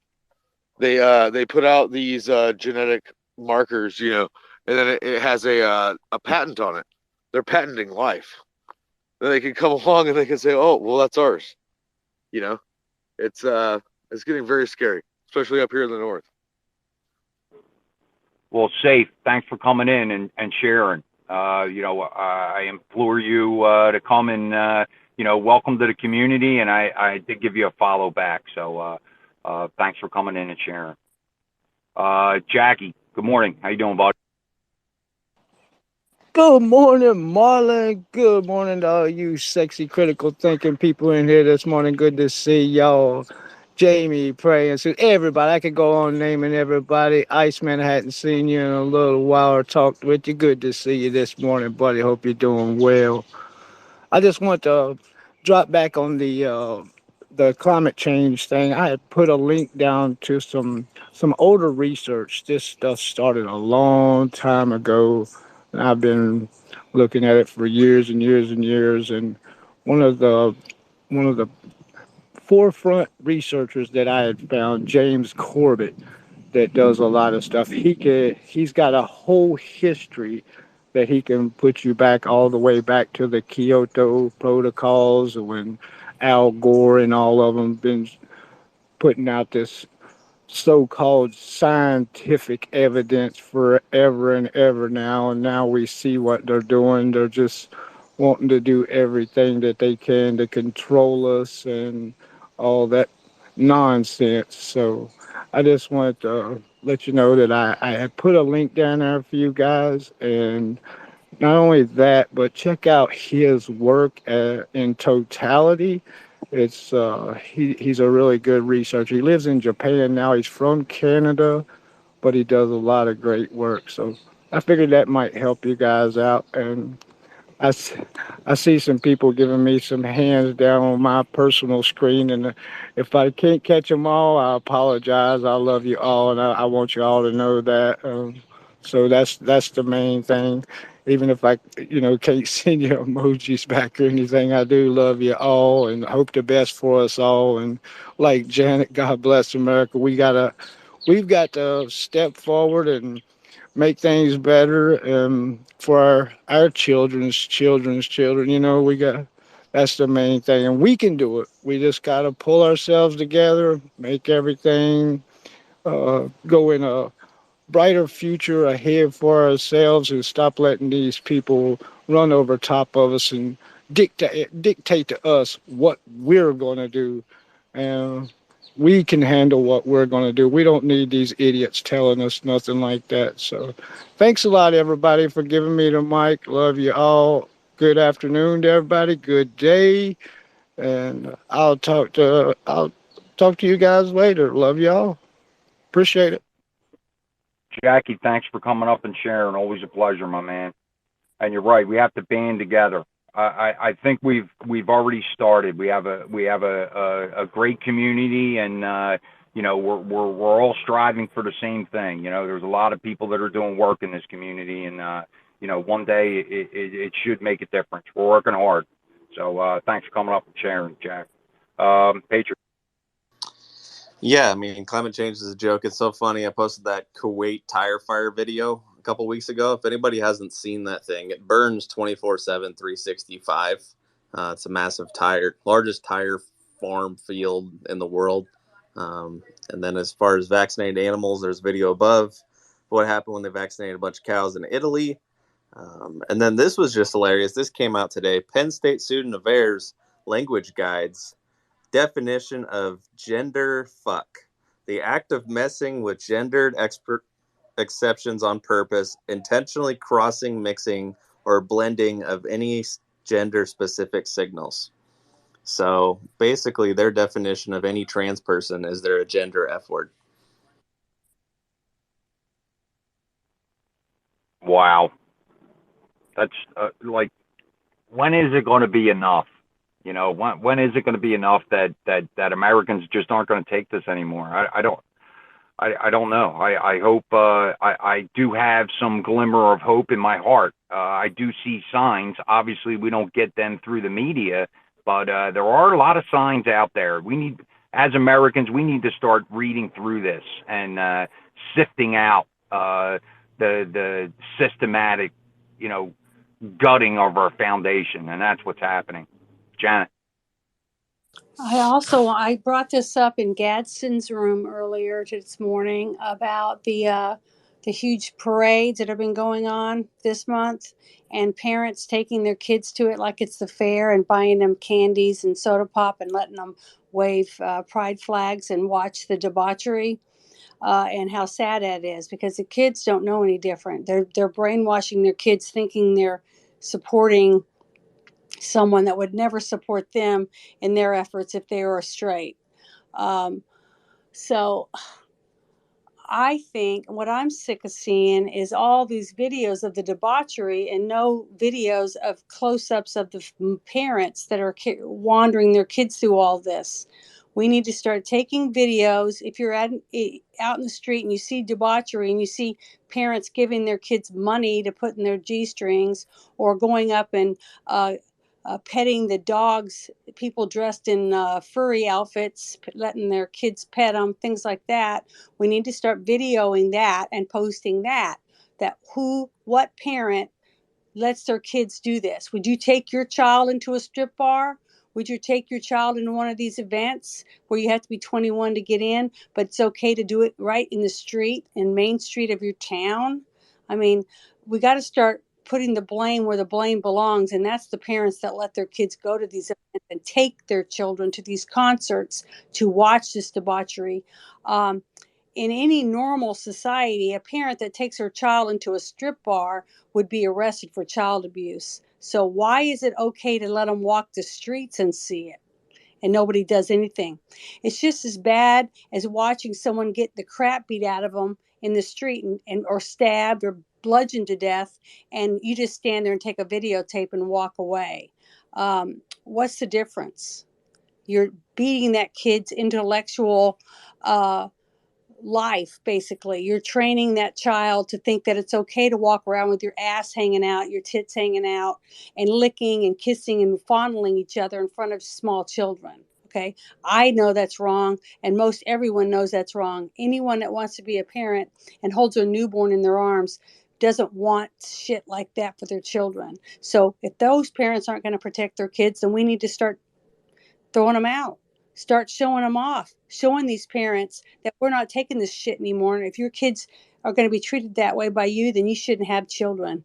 And the only way to do that is to get it on videotape and start blasting it. They do it to us. They do everything they can to throw us under the bus, even if it's lies. Well, at least we know when we're videoing it, we're doing it live and it's true. So start grabbing your camera and posting this crap with the faces of the parents that are doing this to their children. That's all I want to say. And God bless America, because we sure need it. God bless America, Janet. You know, it's crazy that we even have to have this discussion. Years ago, this ideology would be cast out. You wouldn't have any, you wouldn't have a leg to stand on. Now it's kind of popular to go to the Friday night drag show. What is the message? What are they saying to capture the minds of these younger people? What is the message? That's part of it. I just can't understand it. Susie. Just a little bit on an aside, but still the trans related. Apparently a trans identified male is dominating the women's category of a 2,500 kilometer distance, ultra distance cycling challenge in Ireland. He's ahead of his female competitors by almost 300 kilometers. But hey, there's no difference between men and women, right? Trans rights are human rights. I'll land my broom. Well, I hope it makes them feel good. I mean, you as a man, or I'm sorry, me as a man, beating a woman because I'm superior in a physical condition, that really feels like a victory. Where's the humility? It's insanity. Quickly, before we go back to safe, I want to say good morning to Carolyn. Good morning, Carolyn. How you doing? Good morning, Marlon. Yeah, thanks for handing me a mic, or giving me a mic. Hi, Iceman. Good morning. Hey, Susie, how are you? Thanks for the information. I'm just going to come right in here, guns ablazing. Whoops, I mean, just my mouth ablazing. How about that? Because we are legal, ethical, and moral. And I'm going to go right to Janet. Absolutely, we dox them. We have got to dox these people. If you go onto my timeline, you see on a regular basis, I am doxing my officials that are not upholding the Constitution. I am legally, ethically, and morally defending myself and my country. And I am doing it in such a fashion that is not nonviolent, and it is absolutely very effective. It is very effective, okay, because it's what they did to us. Just understand that. We have to flip the script on them. We have to flip the script. And the other thing I want to say is not just doing, please retweet my tweets. Please go and look on my timeline and see where I'm calling out the congressman for exactly what he is. All I'm doing is posting his own stuff, basically. I'm calling him out for who he is. We have to learn to, well, it's not learn to, we have to just put the effort into it. I mean, it's not fun. It's not fun to go over to these timelines and of our fellow Americans that we love so much that are right-minded and just retweet this stuff, so that there's a lot of people who don't come onto spaces, but they do go to Twitter. And I used to be one of those people. I would go to Twitter immediately for some sort of a news, and I would scroll through and I would see. Now I had a very thin timeline because, I didn't follow a lot of people, but that's not the case anymore. So in any case, yes, I am 100% with Janet. This is part of the way that we fight back. Dox them, humiliate them, embarrass them, call them out for exactly who they are. Yep. Thank you so much. Thanks for the mic. Good morning, you guys. Thanks for letting me come in. Thank Carolyn. And you're right. More of this publicly tool, right? I don't want to use any derogatory names. We need to use it as a tool. Safe.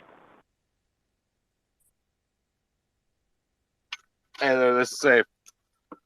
So one thing I want to say is, I'm a big follower of the way, what he taught us. Yeah, that's about turning tables over when they fuck up my father's house. But also, we cannot degrade ourselves to their tactics. You have to remember that we are not demons. These we're fighting is evil. It is pure evil. What we are fighting. This is it's witchcraft. It's been happening for a very long time now, and we have to remember that he is on our side. The way we must follow the way and practice the way, what he taught us, and as long as we show our children the way. I mean, I living up here in northwestern United States, it's pretty tough. It's a terrible, disgusting echo chamber. I mean, they're nerfing our rights left and right. It's disgusting. I mean, I go down to the park and you see things. It's just it's terrible. I don't even want to discuss it anymore. I'll pass the mic. Well, Safe, I feel the frustration, and I know there's a lot of people in this space that feel exactly like you do. So, you dropped in the right space. So, real quick, Patriot, I want to go to praying, and then I'm going to go back to Patriot.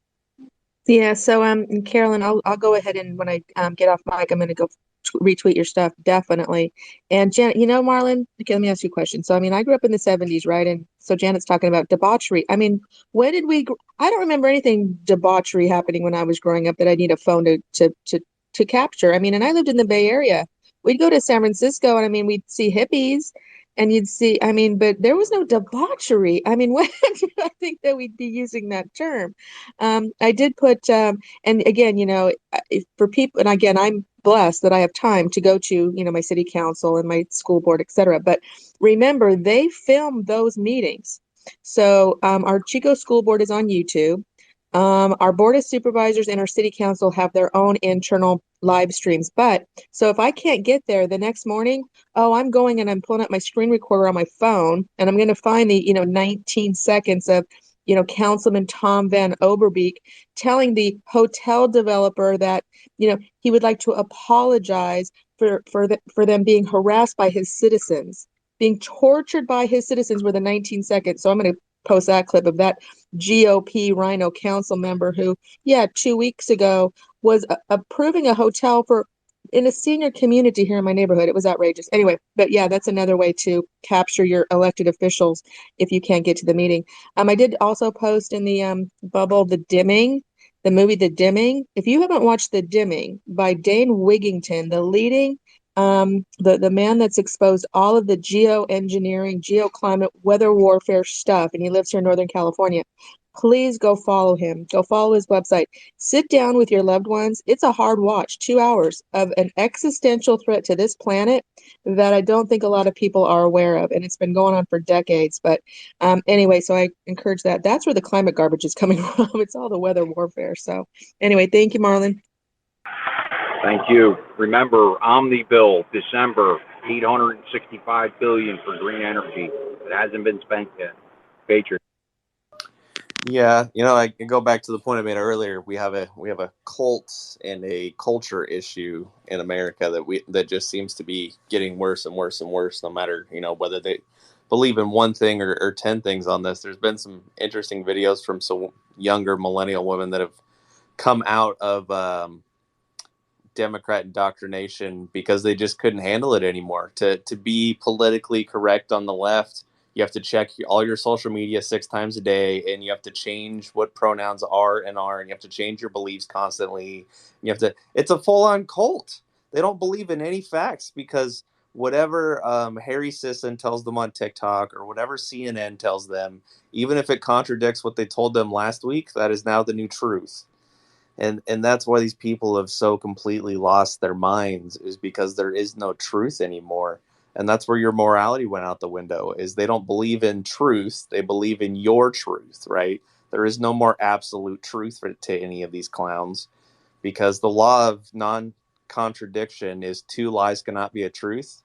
I can name 6 or 7 different leftist ideologies where they believe in 3 or 4 different lies that are all the same. It's just complete and total insanity. And it's indoctrination, guys. It's not like left versus right, or like, hey, we can fix these clowns. No, you can't. They're lost. They're lost in the sauce. And you can't pull them out of the sauce unless you try to drown them in some other sauce. And I don't know how you're going to do that without taping their eyes shut and making them watch old documentaries about facts for weeks on end. Yeah, but the key word is, what are you going to do about it? No. What are we going to do about it? Right? That's where we're going to start banding together as a community to be able to fight these things and the ideologies. And there is a lot of glimmer of great hope out there that's not being broadcast on the national media. So real quick, before we go to safe, I want to go to Tim. Good morning, Tim. Welcome to the stage, buddy. How you doing? Good morning, Marlon. I appreciate you having me in, everybody. Ice. Good to see everybody. Can you hear me okay? I'm in my car. Yep, you're good. Okay. I just wanted to chime in real quick. Anybody going down tomorrow to Miami, I want to encourage everybody that's going. If you see anything, any kind of engagement or violence or anything, just stay away from it. Don't engage with these people, but absolutely do not be afraid to go down there. If you're planning to go down there, ignore Representative Rhino Clay Higgins that's advising people not to go.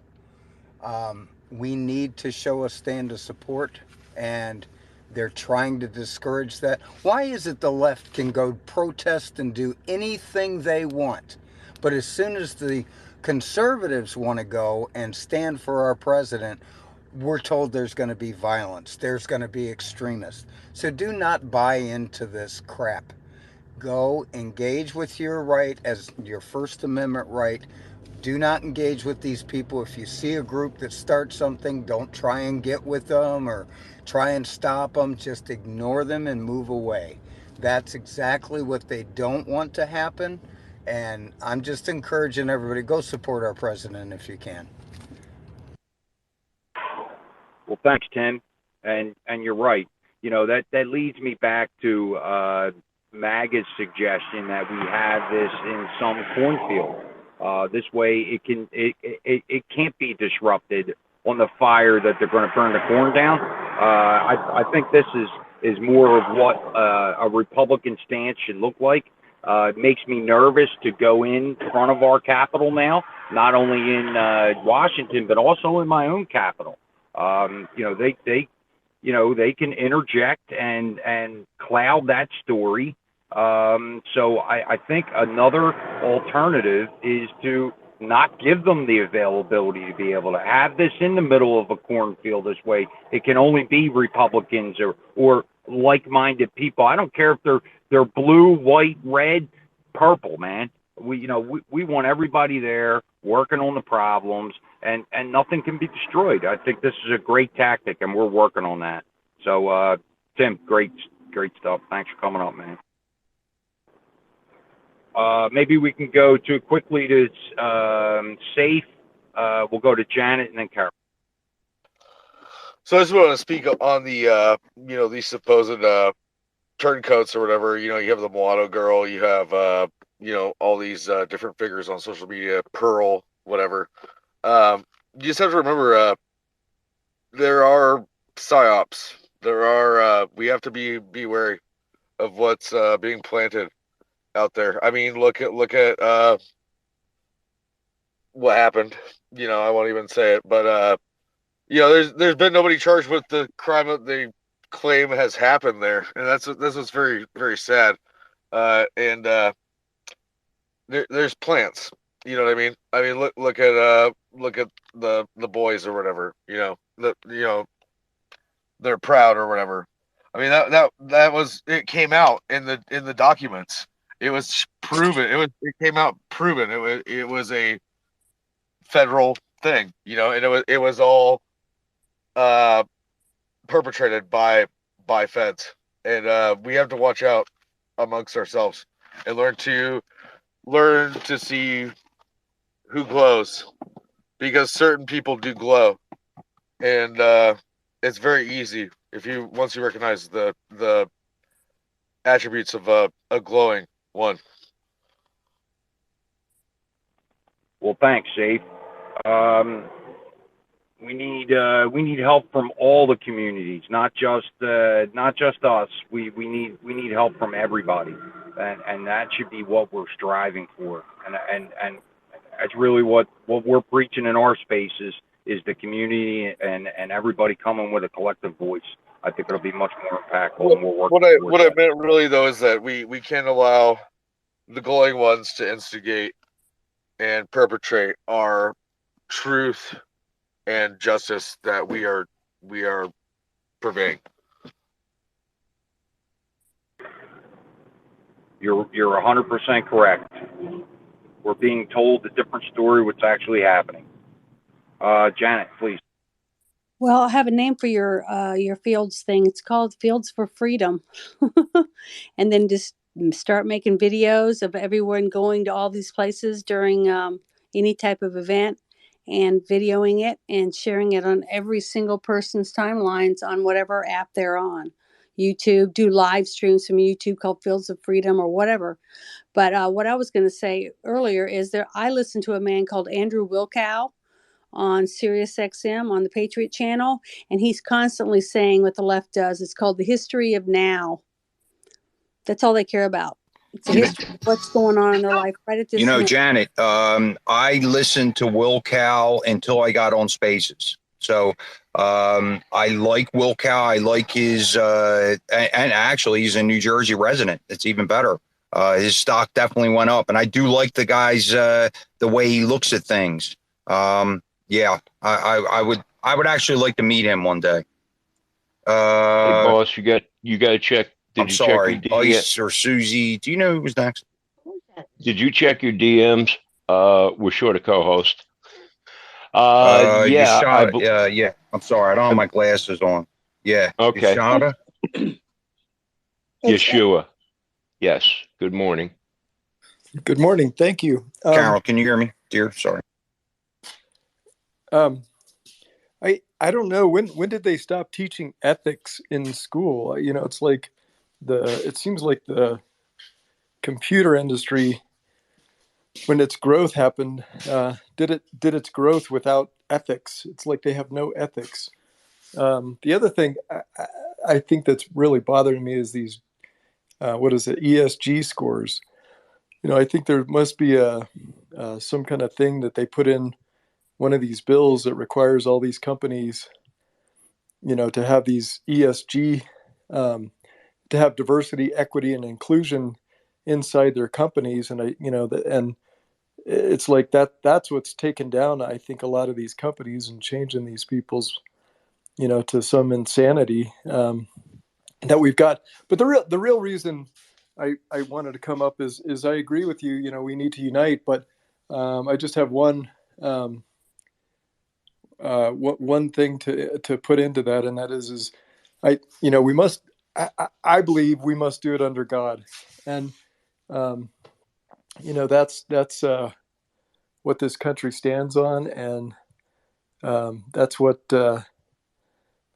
it's written. It's written that God will come through, and if we stand up and we do this united with God and under God, that God will see us through this. So I just wanted to add that. Thank you.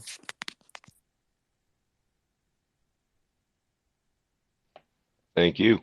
Caroline, sorry, I might have had it out of order there. No, I apologize, honey.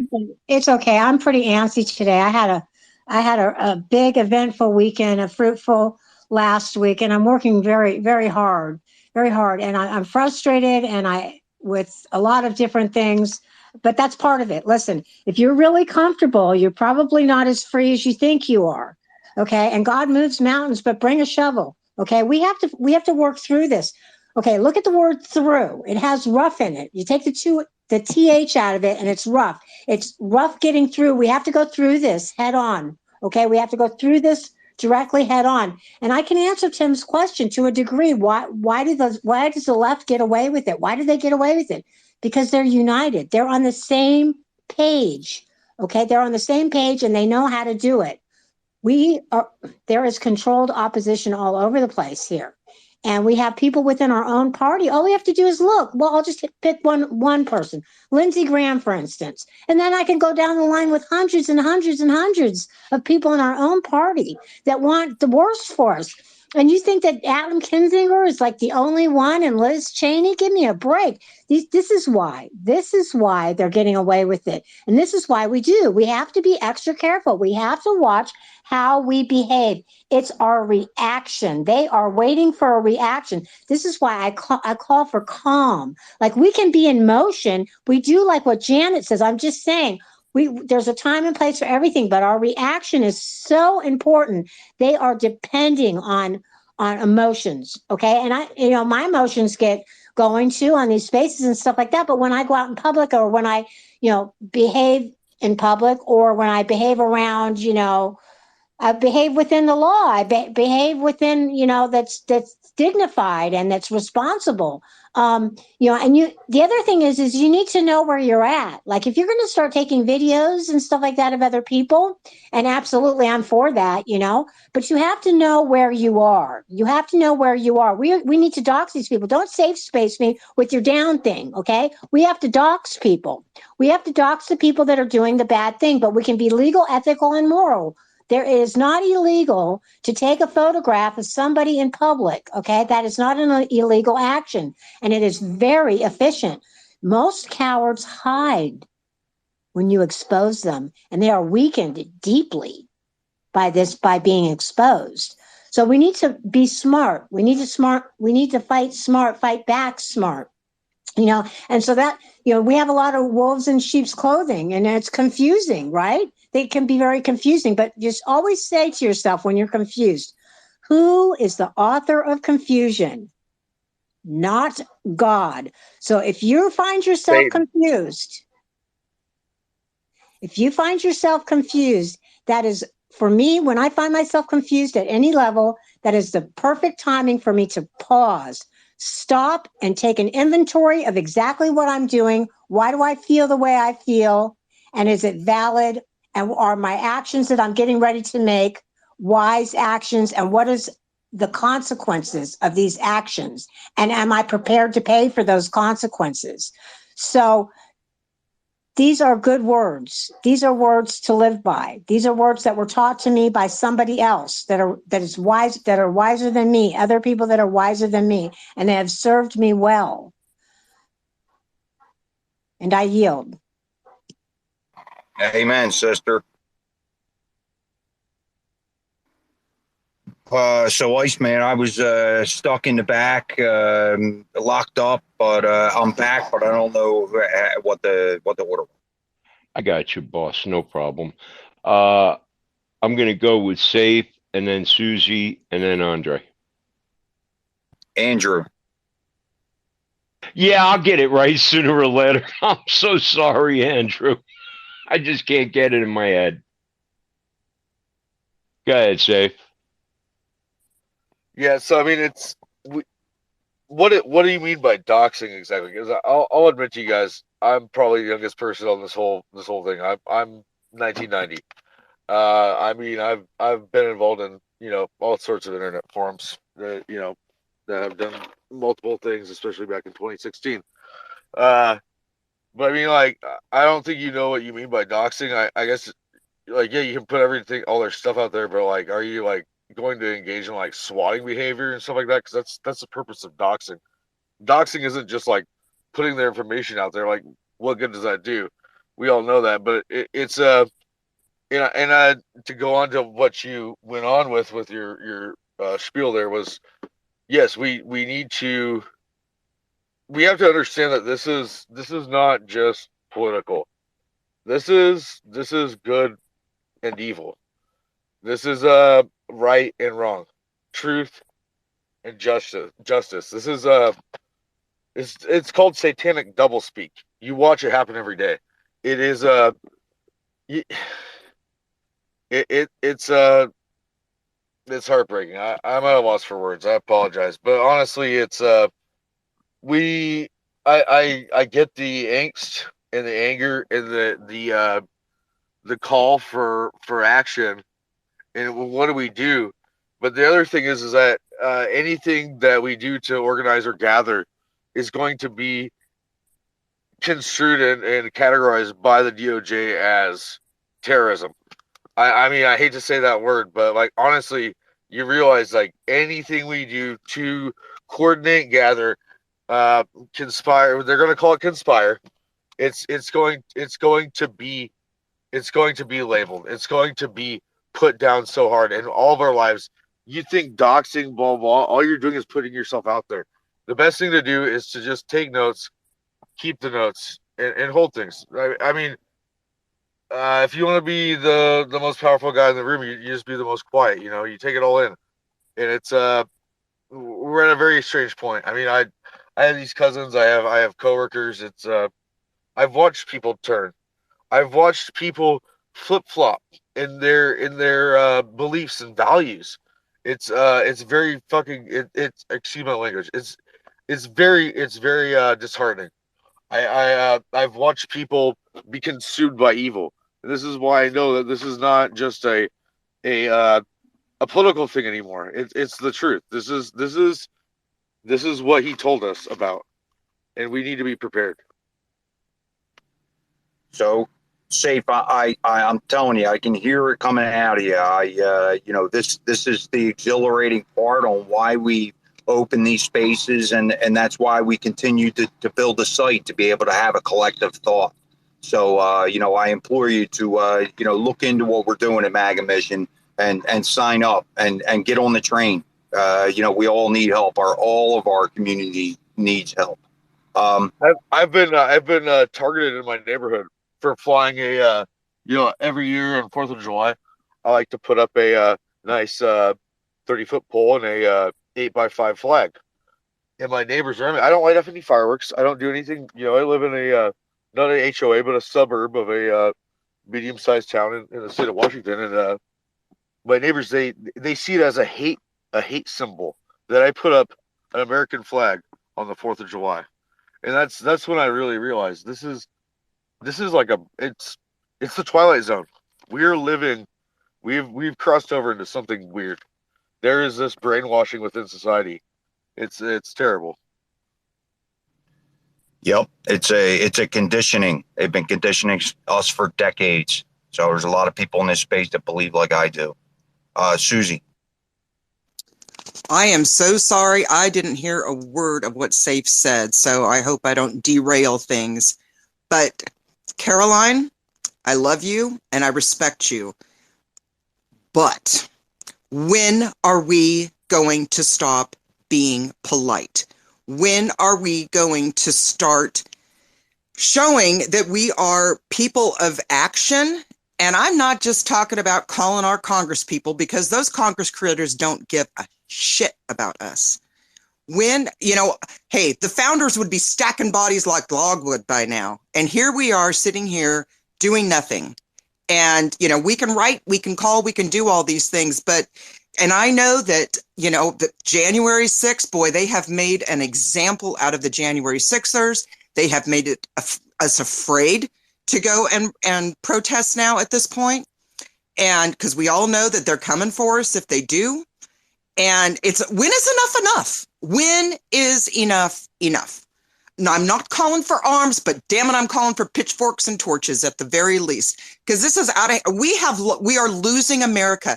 And Republicans have been losing America for so long by sitting back and capitulating to the frickin' Democrats and the leftist communists. And here we are. And everybody keeps thinking that, the Republicans are going to save us. They're not going to do anything. Sorry, they aren't doing anything. They have had every opportunity to do something, and they don't. And instead of boiling us quickly, they just allow the water to boil slowly. And I'm just, I was done a while ago, and I'm even more done now. And I know that the left wants us to react. I know they want to antagonize us. I know that those stupid with the Patriot Front, they're looking for somebody to come after them. Antifa is looking for somebody to come after them. We know that. But when do you stop allowing the abusers to be abusive? And sometimes, I'm still talking. And sometimes as a person of peace, in order to show that we are a man of peace, we have to go to war to have that peace. So I'll stop there. Again, real quick, before we go to Carolyn, 1 second. Hold on, Carolyn. So here. So what I can see though, see the frustration that Susie has, right? Man, we want to do something. I believe we are. That's the better part, Susie. We don't need the fire and the pitchforks. We can do this different without that shroud of violence behind it, right? But, that's why it's even more idea to have it in the middle of a cornfield. Please, Carol. Yes, thank you. Thank you for letting me jump in. I'm going to lose my train of thought. No, I'm with Susie. Yeah, I'm with Susie. I don't think that we don't do anything, okay? I don't think we do anything, but what I think that we do is we don't react emotionally. But it's good to be on these spaces, and it's good to fellowship with each other so we could get what I call your yayas, get our yayas out so that we act emotionally here. That's fine. But when we do things, we do them measured. We do them legally, ethically, and morally. Okay, we're going to have to beat them at their own game. Okay, so, I like Janet's approach. It's one of the approaches I use. I use many approaches. And Susie, you know me for long enough to know that I'm not sitting around not doing nothing. That's for darn sure. But you're right. A lot of people need to get up and make some action, and that's what we have to do. But what we have to do is review what we're doing. We have to know where we are. Like, we don't go behind enemy lines. That's just foolish. We are at war. Okay, we are at war. It's foolish to go behind enemy lines and set yourself up. It just is. So you pick your spots. You make sure that the people that you're with, you know them for sure. If it's just somebody that's the social media and that you can't get their last name and you don't know them and you haven't spoken to them on the phone and all that, I know you're smart, Susie. I see the 100%. You and I are on the same page. So I'm not always clear. And I'm aware of that too. So I'm working on it. It's a work in progress, honey. By the time I'm dead, I'll get it figured out. But I say that we do move into action. We do it legally, ethically, and morally. We're measured. We're intentional. We don't run around not knowing what we're doing. And it comes with consequences. Freedom is risky. So I'm not saying to do illegal or unethical things, but we can't just sit there. We can't just sit there. We have to be willing to step out and say, you know what? If they want to slam us with a lawsuit or this and that and the other, that might be. It might cost me something. It's costing me something right now. It's cost me the last 2 decades of my life, certainly the last 10 years of my life, and 100%. the last 3 years of my life. It's costed me financially. It's costed my health and all kinds of stuff. And so, but that's the price that I'm willing to pay. Like, so when I sit down and I do the inventory on it, I'm saying to myself, these are the things I'm doing. It's going to cost me something. I never think an action is not going to cost me something. I always know it's going to cost. It might cost me a friendship. Am I willing to lose that friendship? So I have to do cost analysis on everything that I'm doing. And if you're not willing to lose anything, then stay the hell home and come in here and try to tell us all what else to do. But we know what that's my feeling with it. So I'm more with you than not with you. You know what I mean, Susie? I mean, actually, I would even go so far as to say that I'm 100% on the same page as you. We just need to figure out how to do it smart so that we don't lose. You know what I mean? So thank you so much for letting me jump in there. No problem. No problem. Carolyn, so I want to explain to Susie's point about what are we doing. We are starting our digital imprint. We're able to get it out. We're not being censored. This is the key, right? We have to use these tools that are available for us to be able to get our story out and get that word, exactly what Carolyn's speaking and Susie's speaking and Safe is speaking, Andrew's speaking. This is how we're going to do it. We're already on our way. We need the community to come in and help and let's go. Let's pick up the flag and go. So I want to turn to Iceman and Carolyn. Thanks for the heart. Susie, thanks for the heart. I want to go to Iceman and then we're going to talk to Willie. William's been holding on there. Go ahead, I know he's had a hard time getting in. We've had a few problems there. For those that aren't aware, we've been offered between 1,500 and 5,000 acres in 4 states where we can hold our own little organizational get-together well away from primary roads, away from everything else that they could use against us. So the plans may actually start being in the works to have some kind of a group where we can all get together and actually look each other in the eye and shake each other's hand. So we just have to see where that goes. I know one of them's in Texas. I believe the other one is, I want to say Iowa. And they're both gigantic pieces of property. So that's something just to keep in mind for the naysayers. We are actually thinking about doing something like this with a bunch of people. So I mentioned Strawberry Fields a while ago, but yeah, right in the middle of Central Park in the middle of New York. I know how that'd work out. I believe, yeah, you said William. He's been waiting so long to get in. William, good morning. Good morning. How are you? Thank you for having me. Always great to be here. You guys have a wealth of knowledge that I get every day from you guys. So I love being a part of this group. So I just wanted to kind of follow up a little bit on what Safe Space said. We definitely got to work smarter. We got to outfox them. I'm in West Palm Beach, Florida. Okay. And I support Trump. I'm a diehard Trump. I've only voted for one president in my whole life, and that was Trump. So, but I'm not going to the courthouse. I'm not going to the courthouse. I'm not going to Mar-a-Lago. You're going to ask me why. Why? Because I think it's crawling with FBI agents. I think it's crawling with agitators. I think it's crawling with people that are wanting to get information, and start arresting people like they did the January 6ers, so we got to be smart. So how are we going to do it? Okay. We got to get into position of power, just like we're there in. We got to get into local public offices, start off on the local level. We got to play the same game they do. Forget about the rioting and the protesting. Yes, show some support for our president, but we got to show support by getting into positions of power. And that's where we're going to make a difference. And I think something else bigger is coming. I don't know what it is, but we're going to be forced to unite. we're going to be forced to unite with our neighbors. And that's when we're going to learn to love and respect one another again. Not saying that, this group, we have that, but the ones that don't are going to learn that harsh lesson. And I just pray that once it's over, because I think we're all going to see it, that my son will have a better world when this is all over and done with. Because I've said it to many people, I rather take on the burden and the fight rather than shipping it off to our children. I yield back. William, thanks for coming up and sharing. And you're exactly right.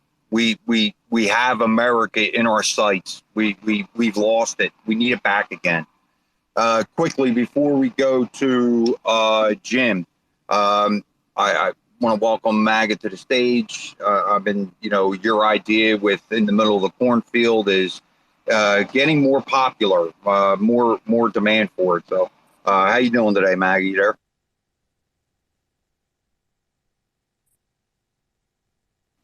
Yeah, he might be tied up. Jim. Hey, Marlon. I need your help this morning. I've been listening. I heard action, action, action from Safe Space, Caroline, Susie, and I just love the phrase I just heard, force to unite. So protect me that nobody throws me out of this space. I'm going to do a short monologue, and I am going to drop names.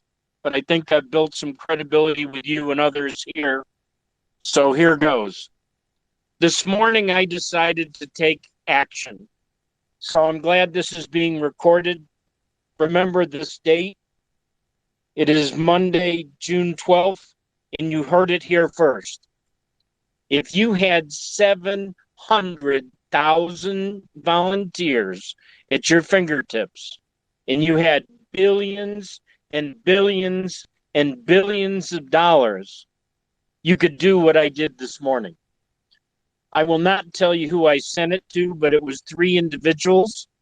The title was Education in Bite-Sized Bits, number 2. As busy as your schedule is, I thought you could benefit by a periodic tutorial in bite-sized chunks. And I have a link there, and I have a call to action symbol there, and I have a bit.ly code for analytics there, and I have a URL and a headline. Lifelong learning and relationships are everything. Fact, 900 million Chinese use my technology versus cash, and I have a link to Charlie Rose's Cashless Society video on YouTube. And then in all red bold letters, I am pleased to have built a close working relationship with Chance, an important person who drove this revolution. Learn about Alan Zhang, WeChat founder, Tencent executive, with a link to the Wikipedia. For your information, just a snippet from our Skype traffic. We meet frequently in Twitter Spaces with some of the top AI experts in the world. And I quoted stuff that is pretty confidential and clearly shows the close relationship we have. FYI, I bought $40,000 worth of BABA stock at $69 after extensive research. Chance delivered when Alan Zhang wanted a killer use case as an example of how WeChat's texting app could drive everyday usage and broad acceptance of IoT, Internet of Things.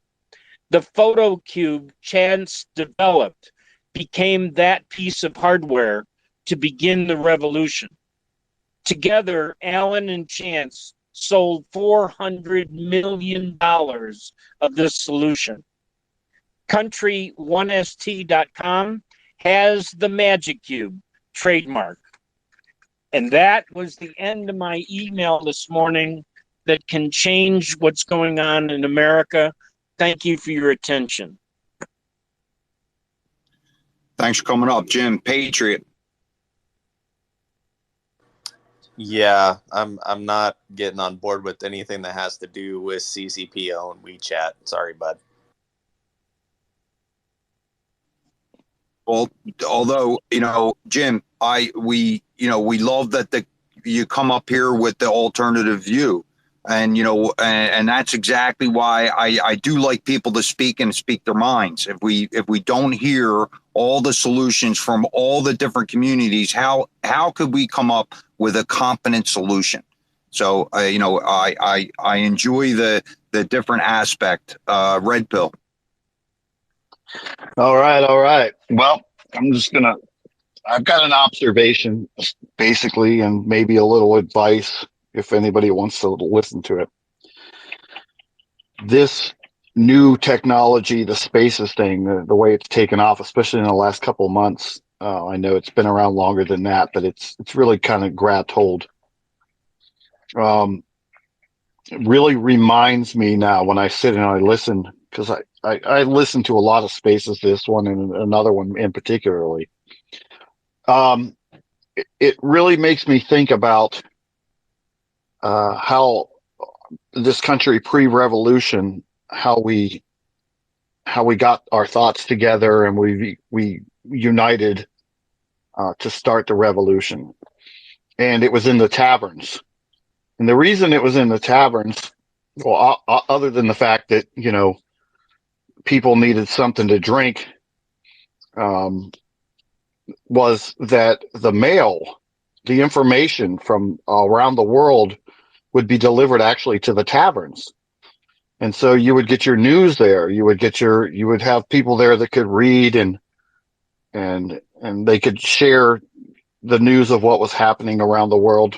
And then it slowly transformed into people, disgruntled Americans, pre-Americans, coming together and beginning this revolution.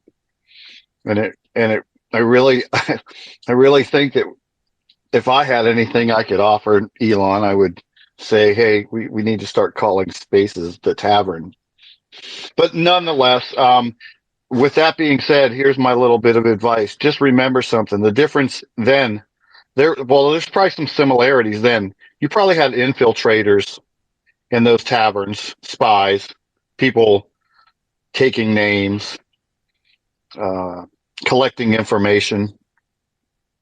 And unlike then, we record our spaces, and whether we recorded them or not, it wouldn't matter, because and you know who they are listening in 100%. And so anything that you say, I hope you really believe it in your heart, because you're going to be held to it at some point going forward, because these spaces are powerful media. And if we use them to our advantage, we can change this country. But trust me, the people who don't want this country changed are going to use it against us. So just think about what you're saying. And, I've heard a lot of advice about being careful about some of these protests. Couldn't agree more. Be careful. Don't let them suck you in. There's a lot of bullshit out there. There's people in this room right now that are doing nothing but figuring out ways to suck you into their little game. So just watch yourselves, my friends. And I love this space, so I'm going to shut up and land it there. Well, Red, you're one of the OGs, buddy. If you remember back, we started with 4 or 5 or 6 people. Susie was there, Iceman was there, Carolyn was there, and the space has grown because the information has grown. And, it's so funny that you bring that up, because I've had this exact discussion of the way that we should be conducting ourselves in this space. Okay. We should be conducting ourselves like we would be out in front of our Capitol building. If you went out in front of your Capitol building and said you were going to tear this down, burn it, wipe it off the face of the earth, they're going to arrest you out in front of that Capitol building. Okay. You will be deemed a terrorist. So whatever you would say in front of your Capitol building is the way you should be acting in these spaces. We don't talk about dismantling. We talk about building back. We talk about community. And, I'm to the point where I know this is happening. I don't have to be told this anymore. This is happening. Andrew. Hey, how you doing? We came a little way since I had my comments, so I'm gonna have to work back through it. Safe, way to go with that big flag. I got a huge flag. That backdrop of my profile is a real flying flag, and I think it's a 12-footer. So shout out to you with that flag. Hang that thing proud and often, and there's nothing they can do about it. Emotions. Okay, yeah, I get emotions. You don't want it to cloud your vision and things like that, but what happened if MLK didn't make emotional speeches? What happened if Winston Churchill subdued his most? I mean, at some point, like Sue says, I'm on Sue's side here completely, because she asked the question: when's the time to go to a Capitol or to a function like that? The time was 4 or 5 years ago. That's when it was time, and that's when it was time for a lot of people, and the time is still. Um, yeah, you don't want to turn into a lunatic, obviously. And you hear that person with a loudspeaker telling you do something, most of the time do the opposite. Don't get. I mean, you guys all made those nice points, so I'm not going to reiterate that. We were in that space earlier. I already went through a pretty good rant there. I'm not going to go through the whole thing, but you cannot be afraid because the DOJ is doing what they're doing. Yes, we're all on the list. Yes, hi FBI, you're listening right now, right? It's just the environment that we're in, okay? So you can't be afraid to go down and be in person at a place. And some of these people that I'm listening to, it sounds like you've never been to a Trump rally. You've never been to a rally, period, because it's not about a protest and like like Marlon said, it's not about dismantling anything. It's about building a team in person with your fellow Americans. And let me tell you something, it's rejuvenating. And you can get your emotions out in a healthy way. It's like people go to a heavy metal concert and they get emotions out in a healthy, legal way. There's no different. If you want to go to a rally for Trump and get emotional and start screaming, then go for it. If you want to go to a rally and with a bullhorn and start calling, people for what they are, then that's the way it is. That's how this country was founded. So I wanted to go back to doxing people because, yes, you can take photos of these people in these parades and expose them.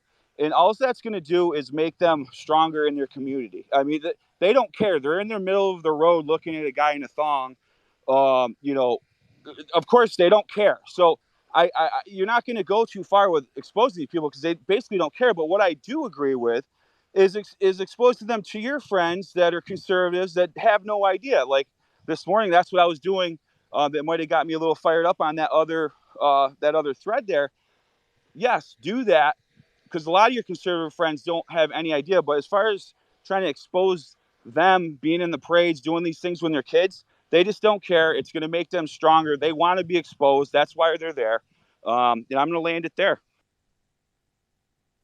Thanks, Andrew. And since you've come into the spaces, Andrew, you've done nothing about talk about actions of protest. And we as Americans, if I got locked up tomorrow because I was protesting in front of my Capitol, my wife and my kids are going to be thrown out of my house.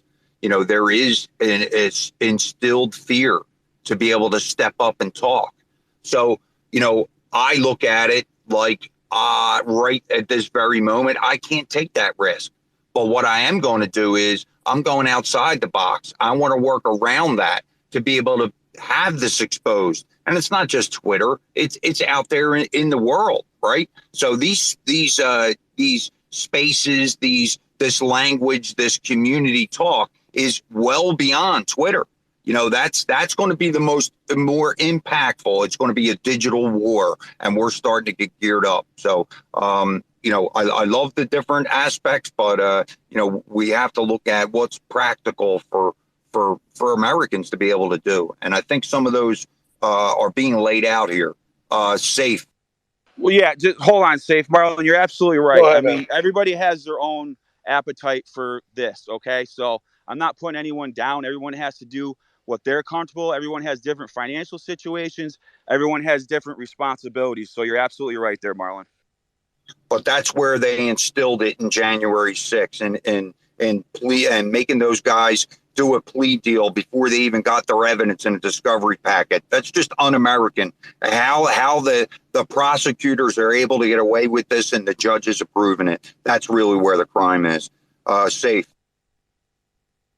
Yes, I mean, to touch on what you just said, yeah, it is completely unprecedented for a sitting president to use the Department of Justice to silence his biggest opponent in the next election. But what I was going to is, I don't know, when I hear people like Iceman talk about meeting and stuff like that, that just sends up a Fed flag to me. I mean, I don't mean to offend anybody, but honestly, y'all need to move off this place. Like, honestly, find each other. You understand how it's intellis and stuff like that on different encrypted things. But also that is can be seen as collusion and things like that. But the best thing that speaking as a millennial, speaking to what I feel is an older generation here on this platform, is looking to Leet speak, LEET, and Mandrake, and learn how to communicate in just a slightly encrypted way. And then you can communicate with the younger generations, because, and I'm not talking about the Z's. They're fucked, man. I mean, the way it is for me is, I'm stuck in the middle. I'm between the boomers and the zoomers, man. It's a bunch of crap, and it's kind of scary to just watch us sinking ship and you're sitting here screaming, but nobody really cares, especially up here in the Northwest.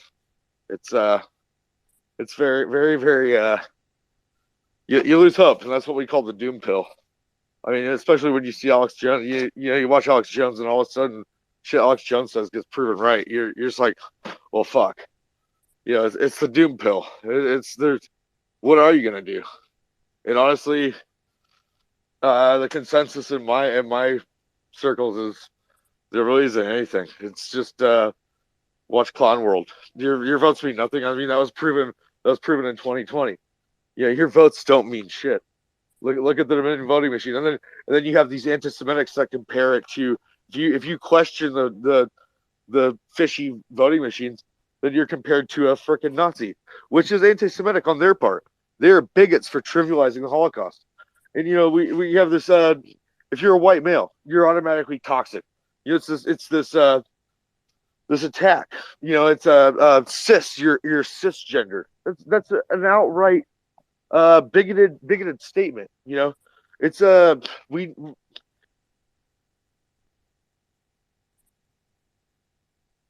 lost it there. It's safe. You want unmute? We can do nothing against the deep state, is all I mean. We all we do by talking is destroy ourselves. There's nothing you can do to stop the deep state. Well, it's safe. Again, I love that you come up with the opposite view, and everybody has their ideas on what the future is going to be. If you look at what we're doing in the organizations that we are combining with, there's an organization called Global Walkout, right? So this is a worldwide unity voice with a large American presence, right? So I know that it may seem that we are standing here screaming in these spaces, but I think if you actually look at the structure of what we've done and how we're getting the word out, maybe this digital imprint will help get the word across, and really that's what we want to do. I'm just gonna say that I see some major feds speaking in this place right now, and I take my leave. Goodbye. I'm getting tired of your insults. Actually, please vacate the space. Thank you. I just wanted to let you guys know we got Sean downstairs. He just joined us. Sean, I'd like to get Sean up here and have him come up and speak. But what we were trying to get across to SAFE,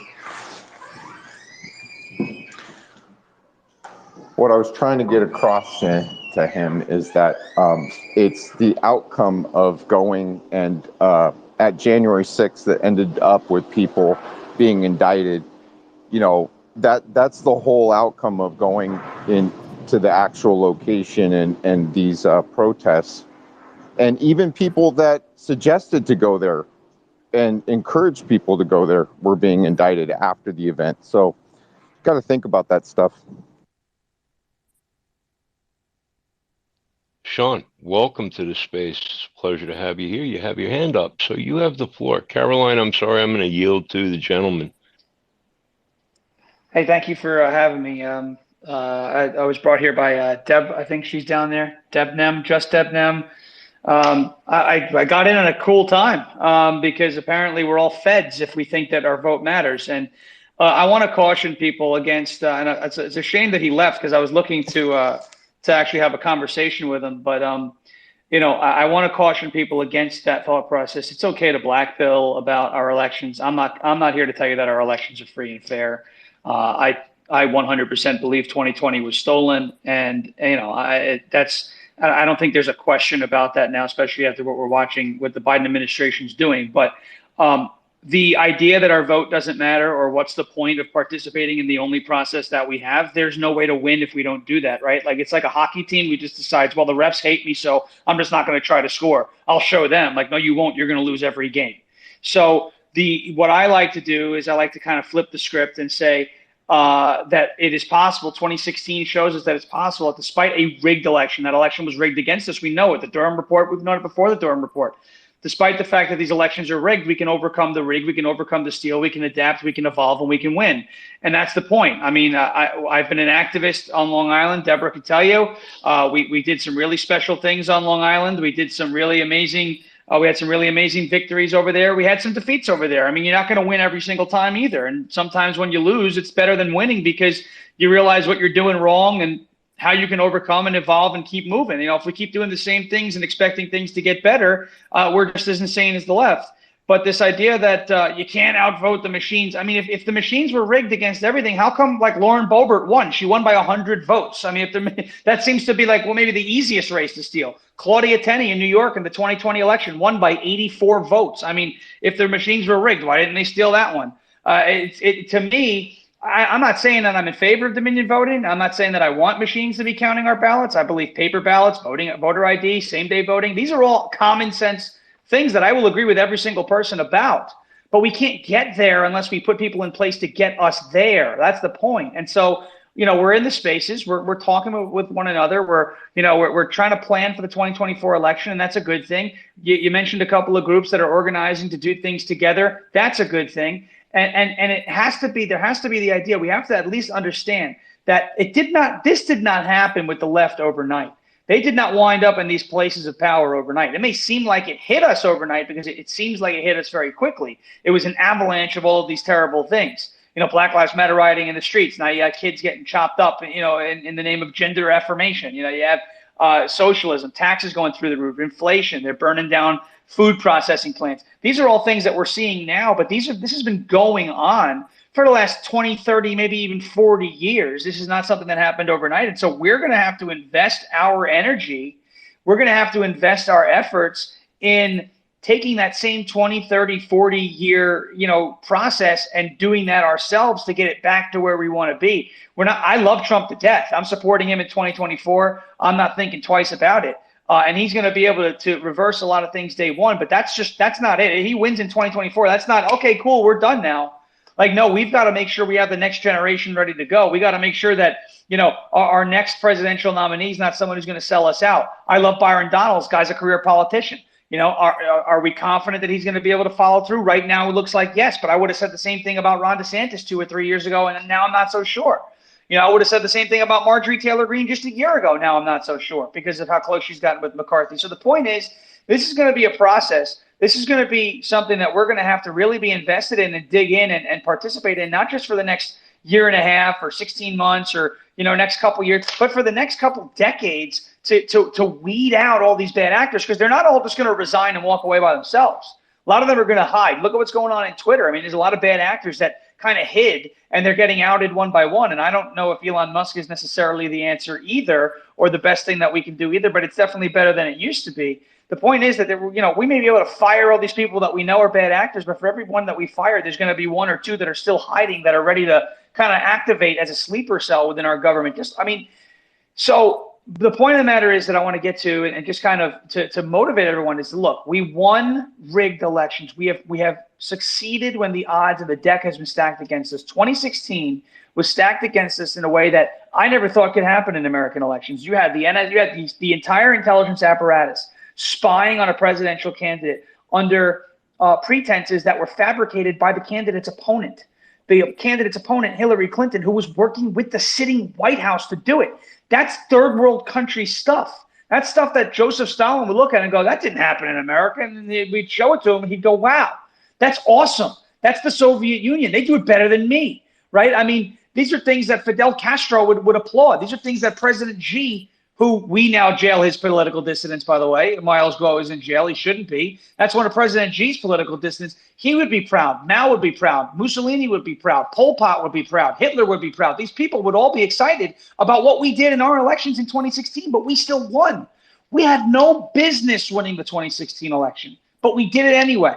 Now, we could have won in 2020. If it was a free and fair election, we would have won by a landslide in 2020, but it wasn't free and it wasn't fair. 2022 was freer and fairer than it was in 2020, but we were outworked early on and in ballot harvesting and mail-in ballots. What we must do, and I'm going to have somebody on my show in about a week or two who's going to talk about these phantom addresses that ballots are being delivered to. If we don't get that under control, the ERIC system and et cetera, we have no chance in 2024. But what we must do is play all three phases of the game. I'm a big hockey fan, and I equate this like this. You look at a hockey team that says, we're not going to score any of our goals to the third period because that's when we want to do it. Well, what happens when you're down 5-0 in the third?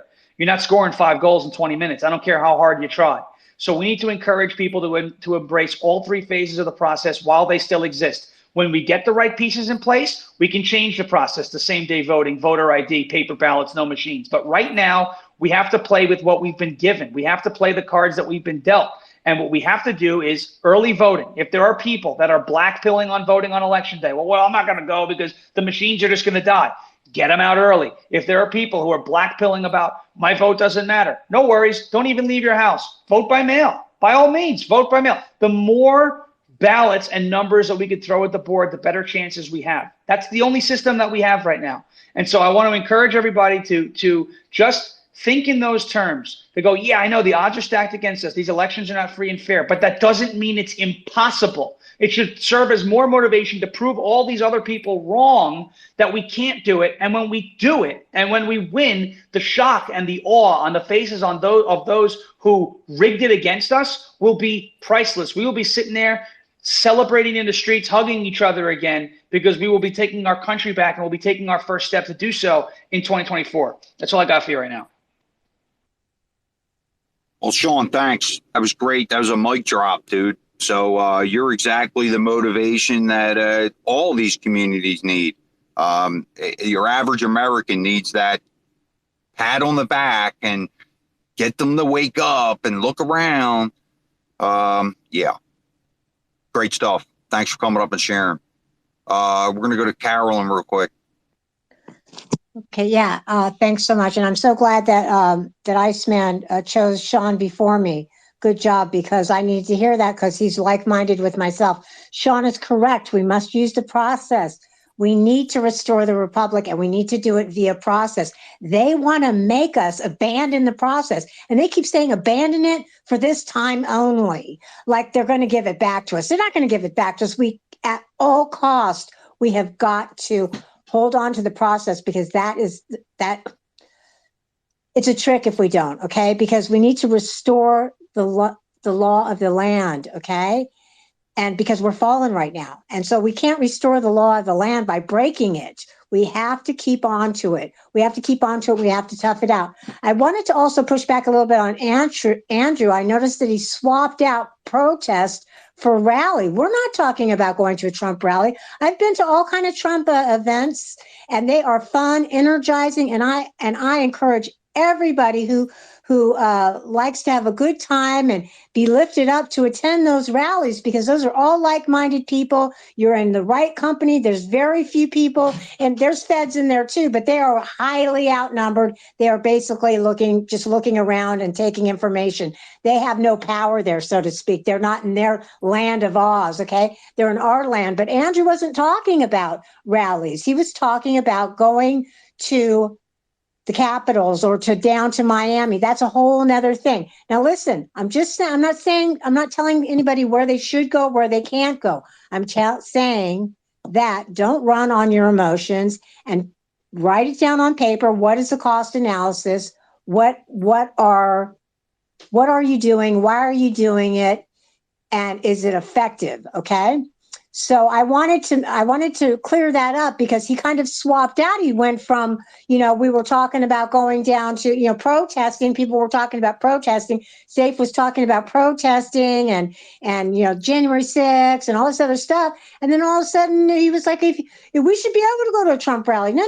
Trump rally is not the same thing. Okay. It's not the same thing. And I wanted to do that. And then I wanted to mention that. And then somebody else, I think it was that guy, talking about, he's some personality and everything. Sounded to me like he was, I don't know, smoking something. But get away from that television. We used to call it the booth tube when I was growing up, and I'm glad that we couldn't afford to have it. And then he brought up some other language, and usually I don't talk about people when they're not in the room, because I like to give them ability to talk back to me if they'd like. But he used the word can't an awful lot, and I have to say that something. I reject that language in total. Can't never could do anything. Can't never could do anything. I reject that. I reject that loser think. Absolutely not. I reject it totally. I reject that we can't. We can do something. It's just going to be difficult, and we should do something. And that's it. I yield. So basically, dear, whoever usually smells the fart in a room and calls it out is usually the one that dealt it, right? So just kind of let the space kind of absorb that, because that's kind of what that was, right? So hey, Patriot, you've been hanging on. Patriot, then we're going to go to Just Deb, Rosie, and then Tim. Yeah, I'm not going to go off on a whole tangent here specifically because, Sean, I'm a huge fan. I guess my long and my short is, I see this government as being a Chinese communist takeover, and history repeats itself. But I just want to ask one question. So say that this mission that all you guys are on works, right?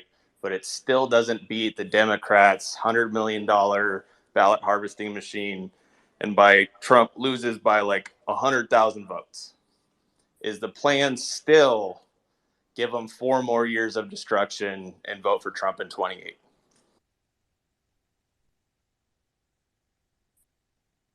Man, that's a hard question, and I think that was directed at Sean. All right, yeah, cool. Good question. I think it's a great question. All right, so let's see how we can answer this. Do we vote for Trump in 28 if he loses again? Well, if he loses, and I mean again, as in not losing the election, but loses the presidency, because that's what happened in 2020. He lost the presidency. He didn't lose a free and fair election. He lost the presidency because they literally took it from him. If that happens again, we have to ask 2 questions before we think about whether or not we want to vote for Trump in 2028. Is he going to run again? I don't think he will. He's going to be 84 years old. I think he may sit it out at that point. And if he does sit it out and is not running again, then we have to make sure that in the Republican primary that we put up a candidate that has to match or kind of try to figure out the way to phrase it, because it's a tough question. A candidate that stands for I would want a non-politician to represent us again come 2028. I'm kind of souring on anybody that's actually serving right now, and that includes like some of the ones that we really love. I mean, I love Rand Paul, but like in 2028, do we instead want to pivot to somebody? I'm not saying this particular person specifically, but Vivek Ramaswamy, who has great ideas and is going into inner cities and is an outsider and is self-funded. And does he have a bit of a shady past? I would say he kind of does. I don't know everything about him, but what does he look like for the future? He's young. He's charismatic. He's very intelligent. He seems to be a complete, total outsider from the party. I mean, somebody like that in 2028, or do I want a Byron Donalds? I love Byron Donalds. I think he's great, but he will have been waiting in the swamp for a very long time by then. Is he in any way, shape, or form compromised? Did he do something at an after hours function that people can blackmail him with? I don't know. You know what I mean? The swamp is dangerous, and what it does to people is bad. If we lose in 2024, and by lose I mean do not win the presidency. Now we can go out and talk about stolen elections all we want. I think we're going to have to really reevaluate where we stand on a process front and where we stand on an establishment front. I mean, we're going to have to completely and totally overhaul the party for any of us to have faith in the party again. But if we do lose in 2024, we were just going to have to pick ourselves up by our bootstraps. It's going to be hard because you are right, Patriot. There is a Chinese communist type element coming to this country, but those things never last for long enough. And it may have to be that we do massive, worker strikes and food supply strikes and trucker strikes and we may have to cripple the country. I don't want to have to do this and bring it to a halt and make this government actually act on our behalf. I mean, you've even seen China do this to an extent. The white paper protests over the COVID lockdowns when that apartment building was lit on fire caused Xi Jinping to kind of roll back some of those restrictions. Now, I'm not saying China's a good place to live, but if Xi can be pressured into rolling back restrictions, then this geriatric rotting bag of oatmeal, as Dan Bongino calls it, could be pushed back into rolling back some of these measures too. I think the government is looking at us as that we are looking at us like we don't have the stamina and we don't have the wherewithal to stick it through. But here's what I would take with you. If we do lose in 2024, could you look at what we did to Bud Light? Everyone said it's not going to last. It's not. They're now losing real estate in stores because we destroyed the brand. I mean, they made us destroy the brand. They did it themselves, self-inflicted wounds, but we did that.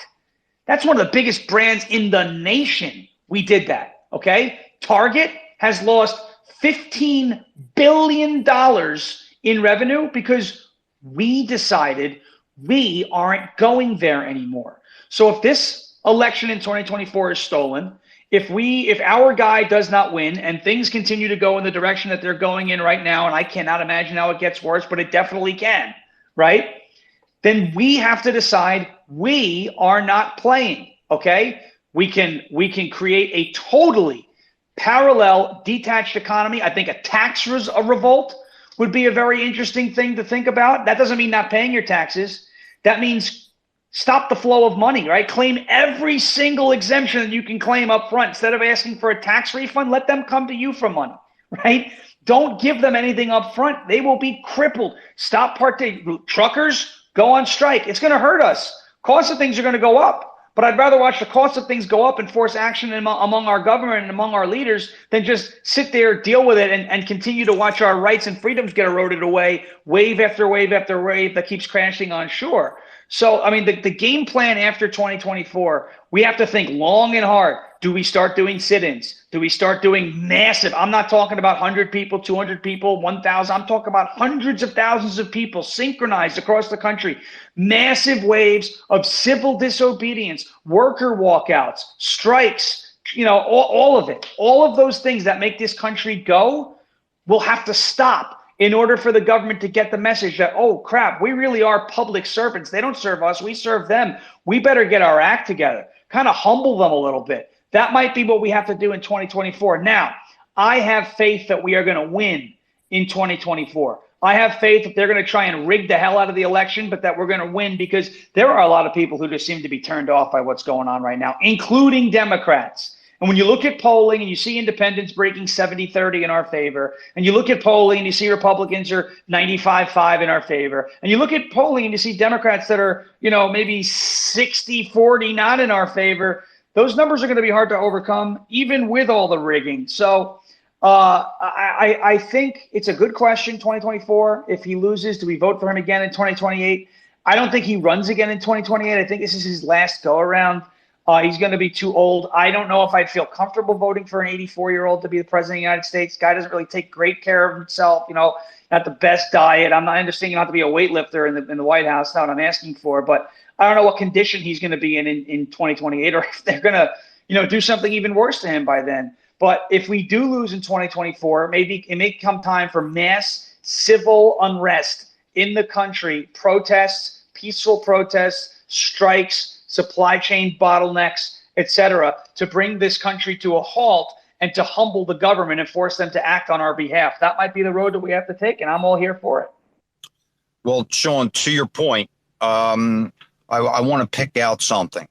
So our particular space entertains NOAA, and they are the National Owner Operators Association. And what they're doing is they are trying to legislate these problems now so that we don't have that mass hysteria, that we don't have the shelves, stripped in our stores to intercede and go around this hysterics. Okay, so we really need people to step in and help us now with this mission, because this is the road that they want us to go down, right? But if we supersede it, use our communities in the right way, we can avoid these problems, and it starts with the legislation. Wholeheartedly agree. And it's like not time to react in 2024 or when we win or lose. It's not, we don't want to react. We want to act, right? It's about being proactive and don't take the word pro out of it. Be active, okay? Because if we're not active, and I understand that there are people who they feel like it could get ugly for them. They don't want to deal with the retribution. Maybe they're going to get fired. Family members may get targeted. They may upset people. Okay. I get that. So, but what then you must do? This is a requirement for everybody in some way, shape, or form. You must be active. If you don't want to go and knock door to door, or you don't want to join a school board, or you don't want to join a local conservative coalition, or you don't want to be a part, that's totally fine. There are other ways to help, right? You can behind the scenes volunteer and help with some of those organizations without putting your name on anything and make it explicit. I'm not involved. I will do tons and tons of work for you, but I want my name nowhere, right? You could post on social media, but then your name is out there. Or you could donate, but when we donate money, okay, we have to be careful to who we give this money to, because there are a lot of these organizations. Just look at Black Lives Matter, for example. How many minority communities or members of minority communities thought they were helping themselves by giving their money to an organization that was giving it to the same party that's been oppressing them since the Civil War? How many thought so? All of them. It went through Act Blue. We've been talking about this since 2020. Well, we have the same issue. Anytime you see Win Red, don't click that button. That's going to the RNC. I've been saying this for a long time, and people who are a part of local parties go, I don't like when you talk like that. I don't really care. Write your checks directly to your candidates, okay? Donate to candidates, not parties. Donate to candidates, not parties. Your local grassroots organizations, those are the people to support. Not the RNC has enough money. They're going to get it from enough of their sources. They don't need your money. They want it because it's icing on the cake. They don't need it. You know who needs it? Local grassroots organizations that are looking to find candidates to put in these hyper-local positions. I'm talking dog catcher. I'm talking HOA boards. I'm talking school boards, local, hyper-local city councils. I mean, if you don't think the left are infiltrating those organizations and institutions, then it's already over, right? I've been saying this for the last couple of months here in Tennessee, because I live in Tennessee now. I used to live in New York. If you don't think it's a problem here, it's already a problem here, right? Like, so it's not about being proactive or reactive. My goal is, and my point is, be active. There's a guy I've seen in a bunch of spaces. I'm not sure how we feel about him, but he seems to do good work. Dan Schultz, who runs the precinct committee chairman, a project that helps people understand how to get involved with the local party. And again, party establishment, not cool. But I was sitting here in Tennessee, and the county neighboring mine, Williamson County, just underwent what's called a reorganization, and they do it every year. The grassroots candidates swept the House in this election cycle. New chair, new vice chair, new first assistant vice chair, new second assistant vice chair, new secretary, new assistant secretary, new treasurer, new assistant treasurer. All of the establishment got wiped out, and it was a 70-30 split in the vote. People in the county had enough, and they came out and they made the change themselves. They did it here in Williamson County, Tennessee. We've seen it happen back on Suffolk County. Deb, you know what I'm talking about on Long Island, Nassau as well. Bruce Blakeman, the county executive in Nassau County, who Donald Trump shouted out not too long ago on Truth Social. Bruce Blakeman doing a tremendous job in Nassau. Had no business winning his election in 2021. But what did he do? He came out to the grassroots rallies, protests, and gatherings that were hosted by my organization and the people who supported my organization. He made a speech on the back of my pickup truck on a bullhorn in June of 2021. He rode the suburban mom wave, campaigning against mask mandates, vaccine mandates, and educational issues that were happening in the school. He won, he got elected, and then declared Nassau County a sanctuary county against mask and vaccine mandates right away when he got in, like it wasn't even 2 or 3 days before he started issuing statements about those issues. He came to the defense of grassroots organizations on Long Island that were slandered by the SPLC, mine included. And that is because people decided it was time to get active and make a difference and push back. Now, it's tiring. It is exhausting. It is like, nonstop 24/7. When you think you solve one problem, 2 more problems come out. But that is what everybody together can help tackle. So to your point, Marlon, I don't mean to distance too far off of the topic, but I had experience in doing things like this. To your point, yes, there is legislation right now that they're using to try and make sure that what we want to do after 2024, we can't do if we're in a bad situation. But that's why we as people need to use all of our resources necessary to find out how to either stop that legislation or write complete legislation in opposition to it, get it passed, and beat them at their own game by doing it through the process. And I know it's possible. I believe it's possible. And that is how, starting today, not in 2024, but starting today, that's how we start to take back the ground that we've lost over the last 3 to 4 decades. Sean, that's exactly right. The American people have to get to work, right? The American people are lazy. So I want to point out to you that, we are building an apparatus to be able to fund candidates without the PACs, without the political parties, getting the donations directly to the candidates. That would be a mechanism that you wouldn't have to look over your shoulder for the lobbyist that you promised that pushes legislation. You wouldn't have to go after that engineering firm because they got you in a grip because they funded your campaign. You don't have to turn around and look at the unions in my particular state that back the weaker Republican and this infection of money. This is Sean. This is ongoing in front of my eyes. My own friends are the candidates that lost because of it. So I do implore you to kind of hang around, and I really want to get to a couple hands. Just Deb and Josie have been holding on. Rosie, I'm sorry, have been holding on there. Deb, please. Thanks, Marlon. Thanks, MAGAMISSION. Thanks, Iceman. And a big shout out to Sean. Thank you so much for coming in. I know it was last minute, but I really appreciate you coming in here because we all need you. And I just really wanted to say thank you to Sean because it's very hard to get him in spaces with his schedule and everybody else's schedule and whatnot. But I just want everybody to know that what Sean accomplished on Long Island was unbelievable. But all of us patriots came out. We were like, well, you know what? We have to stand up and get out, and we need to be a part of this. We have to make a footprint. And if you could even have seen what it looked like going out to Montauk from Bethpage or Babylon, it was insane. And I just want you to know he knows what he's talking about. He knows what he's doing. And I suggest everybody give him a follow, as well as go on Rumble and listen to Ungoverned. He's a great guy. And before he leaves, he has to do his Trump impression. Only because I'm going to ask one last favor of him. And then, yeah. So I just want everybody to know that listen to this man. He knows what he's talking about. And, we'll all stand behind him no matter what. Thanks. Thank you, Deb.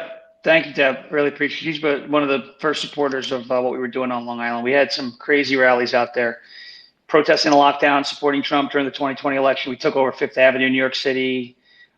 We had 10,000 vehicles go from the west end of Long Island to the easternmost point of Long Island. It took people 6 hours to get all the way out to Montauk. And you know what? They still did it. And that's how I know the American people really. When push comes to shove and they feel like it's time to take a stand, that's what they do. We will do it. We just kind of have to be forced into action. New York City was forced into action, and they elected Rudy Giuliani. It's not bad enough for them to elect a Republican yet. It will get there, but it's not bad enough yet if you believe that. It's pretty bad. Eric Adams wants to house illegal immigrants in private homes. It's not bad enough yet. We'll see what happens next time around. I have a feeling it's not going to be bad enough yet in cities like New York. Clearly, it wasn't bad enough in Chicago. And they got rid of Lightfoot. They got a guy that's worse, But I see it happening. People are getting really, really upset. They're getting angry. And I don't like anger. Anger makes people do irrational things. But sometimes it's a good motivator. If we could take the anger and turn it into motivation and not be irrational, but just be motivated to work, we'll win. We will. And I'll do my Trump as soon as we get to these hands, and then I do have to run because I have to jump on a call in a little bit. But let's do hands, right, and then we'll do Trump afterwards. Say farewell. So quickly, Sean, I haven't heard you speak. I have not been in a space with you, and I do want to thank you for coming in and get the known in the community, because it's going to be important, right? No matter where you live. So obviously, to a person's request, I'm doxing myself. I dox myself every day on this space. So I'm from New Jersey. I know the pain. There's a lot of things that are going on here politically that I am in very tune with. East Coast Wind Project we should be talking about. I know you're in Tennessee, but there's a lot of other people in New York that, this is a major problem. Rosie. Wonderful space. Thanks so much. And Sean, I watch you on Rumble. It's a great show, guys, 10 to 11 a.m. Ungoverned. But I am also from Suffolk County, New York, Long Island, and I was present for everything that they're talking about. The change I saw when I realized working for a school district on hand and seeing the corruption that was there, and I had to ask questions, and of course I got nosy and it got real far. So I wound up stepping away once I got to the answer, knowing what I know, and putting the right things and warning the people who needed to know. But the ultimate question comes down to what are we willing to sacrifice? So to Sean's point, we don't react, we respond. So my response was to take action. So I did move to Florida. I am here, but I'm in the community. I chose to work with school children every day. That's the only way that I know that I could be sure that children, and what's unique about Florida, and I would imagine Tennessee as well, these kids are coming from, other states where things have been really messed up for a long time. Not that Florida's perfect, nobody's perfect, but at least I have the ability to be hands-on with them. So it's the ability to rehabilitate young children, to be able to talk about love for country, love for God. It is not forbidden. So if you can do that to any degree, do it. I know that there's broken stuff within every system, but what can you do? And our children are our future. They're where we should be investing. Rosie, thanks for coming up and sharing. And believe me, everybody's point of view is well taken. That's what's so exhilarating about being on these spaces, is the different reactions from everybody to be able to gather the information to make competent decisions. I think America needs to get back to this. Quickly, Jennifer, I know you've been requesting. For some reason, I cannot bring you up. So if you can take the request off, and maybe I can throw you a mic to be able to get you up here. I've been trying for a long time, and I'm sure my co-host have too. So if you want to take that request off, we'll try and get you up here. Andrew, I'm going to go to Tim first, and then you can speak, and then Sean can do his Trump impression. Oh, thank you, Marlon. Thank you, Andrew, for hanging out there for a minute. I agree 100% with everything Sean said, with the exception of, I don't believe if Trump doesn't get back in 2024, we're going to have a country to worry about by 2028. So I'm just going to put that out there. We've seen what they've done to this country, and we patriots in this country just need to do what we need to do. Get involved. Get into our communities and start the action. I've said this on other spaces, and I want to bounce this off of Sean.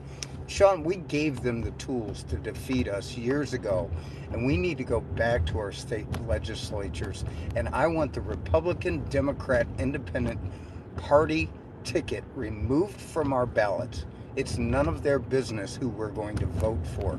We gave them the tools that they needed to steal these elections for the past 3 decades by doing that. I don't believe there should be anything that identifies me as a Republican, a Democrat, or an independent, because to be honest, there were several times in several primary elections that I would have preferred to vote for the Democrat, not the liberal, out in left field Democrat, the old true blue Democrats that used to be part of this government. And they took that away from us. And, we have to take control of our elections, and we do that at the state level. This has nothing to do with our federal government. Our federal government has no power but the power us states give them. And it's high time that this country does something about that. We can't be afraid to go protest. We have every right to go peacefully stand in front of a courthouse, a park, I don't care where it is, and support whoever we want to support and voice whatever we want to voice. I am not going to live in fear. I'm not going to listen to people that say, oh, we saw what they did on January 6th. That was orchestrated. We know how it happened. All you have to do is stay aware and stay away from people that look like they're going to agitate. We just don't get involved. So, Sean, what do you think about removing that Republican, Democrat, Independent? So are you referring to opening state primaries so that you don't have to, so that we don't have to, you don't tell them what you're registered as before getting a ballot? Because in the general election, you can vote for anybody in every state. But are you talking about the primary process? Yes, I am, because that's where they stole it, Sean. Because basically, we gave them the data. Data is power, okay? It's the thing that's the most valuable in this world right now is data, information. And we gave them information by saying, hey, Tim's a Republican. He lives at this address. Oh, okay, let's just go steal his address. Let's steal his vote and make up some extra ballots and send those out, and we'll have somebody else vote for him. That's what You're totally right. You're totally right about that. You're totally right about that. And actually, they've done it without even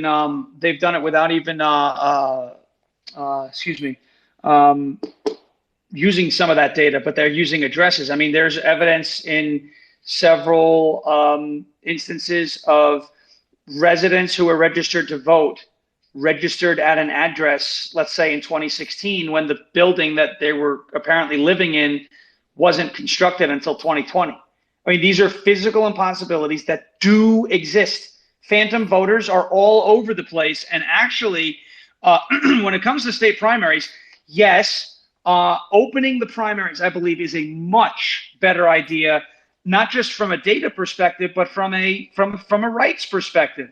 Just because I'm a registered Republican doesn't mean I should have zero say over who the Democrat nominee is going to be. As a matter of fact, I think we as a people, as one nation of people, should have a say on, if we're going to be forced into a two-party system, we should have a say on who's representing, who's running in both parties. The fact that I think, and I don't know, I guess the legislation says it this way, and so it hasn't been challenged, but like the fact that if you're a registered independent, you can't vote in primaries in the state of New York or other states that are closed primaries is ridiculous. What happened to all of this crazy, what happened to all of this, like in Georgia, voter suppression? Is that not voter suppression? That seems like pretty clear-cut voter suppression to me. So I'm all in favor of opening the primaries, and I'm all in favor of registering per party out of the mix. I think that's a great thing to do. I think that is something that would benefit us, the people, because they would have less data. And then you do have these phantom voters that are being registered in 7-Elevens, being registered at addresses that house libraries. Nobody lives there, but we're not cleaning up the voter rolls. I'm going to be speaking with a guest soon, and I will let everyone. I see a lot of people just followed me off the space, and I appreciate that. I'm going to try and hit you back.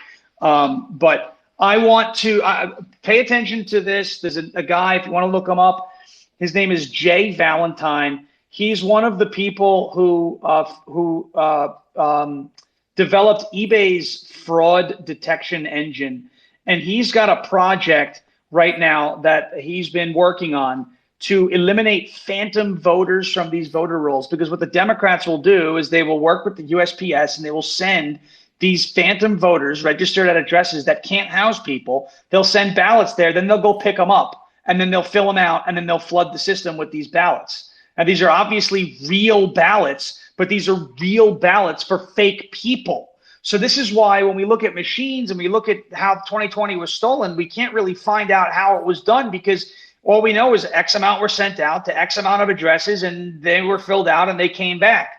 In some cases, yeah, there were addresses that were out of state. I mean, there are plenty of much bigger smoking guns than that. But this guy, Jay Valentine, I would encourage you to look him up. He runs a website called omegaforamerica.com. I just reached out to him. He reached out to me again yesterday. We're going to try and set up an interview on my show on Govern to get this out there. He wrote an article in the Gateway Pundit about it, and it was fascinating about these phantom voters. So keeping the data out of their hands, yes, very important in every aspect, from use a VPN, right, to hide your browsing data, to be careful with TikTok if you use it, do so with a VPN on and keep clearing those cookies, to any app that says they're going to be doing secure messaging shouldn't be asking for personal information, driver's licenses and things like that, to the party that you're registered to vote as. That is dangerous to give these people those tools. And you're right, they could take your name, say you live at another address, send you a ballot at an address that doesn't exist, they'll pick it up, and now you voted twice. And your vote for Trump got canceled out by a vote for Biden because somebody else filled out a ballot in your name. There's no signature verification. There's no ID. Again, we have to stop that. We have to purge these voter rolls of the phantoms, and we then have to put the people in place. State legislatures, correct, 100%, because that's where elections are facilitated. They're not supposed to be facilitated by the federal government, which is why when I hear Trump say that he wants voter ID in all 50 states, I'm behind it. But that cannot be an edict that comes from the executive branch of the federal government, because then the federal government gets too much control over elections. These have to be 50 separate statewide decisions that enact voter ID, because the slippery slope would be, okay, voter ID in all 50 states, boom, executive order. Well, that's not constitutional. And even if it is ruled constitutional, now the federal government has way too much power in our federal elections. You don't think that's going to be used against us at some point? Of course it will be, right? So voter ID, same-day voting, paper ballots, purge the rolls. That's a big one too, and do it at the state level. So probably the biggest thing you said was the voter roll, right? So actively in my county from 22, we have a lawsuit going on where they produced 6,300 mail-in ballots. Okay. We won the two biggest towns in the county, but yet we didn't gain a county seat. So if you actually look at the manufactured of the mail-in votes, now the court case has been bounced all over, and this court case is not going to be heard until August or September. By then, nobody cares. Okay. And then number two, they're screaming voter suppression. So where we have a problem is the census came out 2 years ago. They restructured the legislative and congressional districts in my county. Now they have manipulated the vote years ahead of us.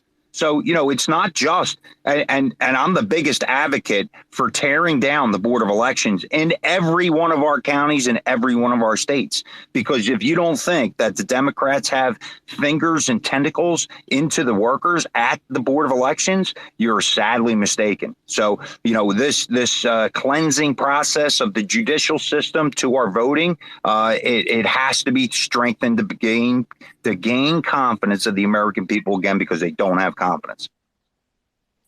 I agree with that. Yeah. If I could just jump in real quick, I've had to rearrange a few speakers. To those that I had to drop to bring others up, please feel free to request again. We've had a full pattern for quite a while.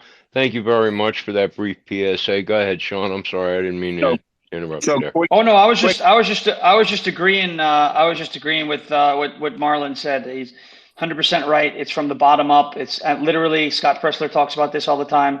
Like, if you don't think the left is trying to stick their fingers in and get their tentacles into every single institution, whether it's your dog catcher, whether it's your HOAs, whether it's your Little League baseball teams, I mean, your school boards. We didn't know who knew school boards mattered? I mean, people knew, but now the whole thing is like school. Well, what are your schools doing? We'll go to your school board meetings, right? I mean, that became like a thing to do, and that became a way to get involved, and it still is a way to get involved. Like town councils, mayorships of indiscriminate cities, nondescript cities across the country, but they still matter.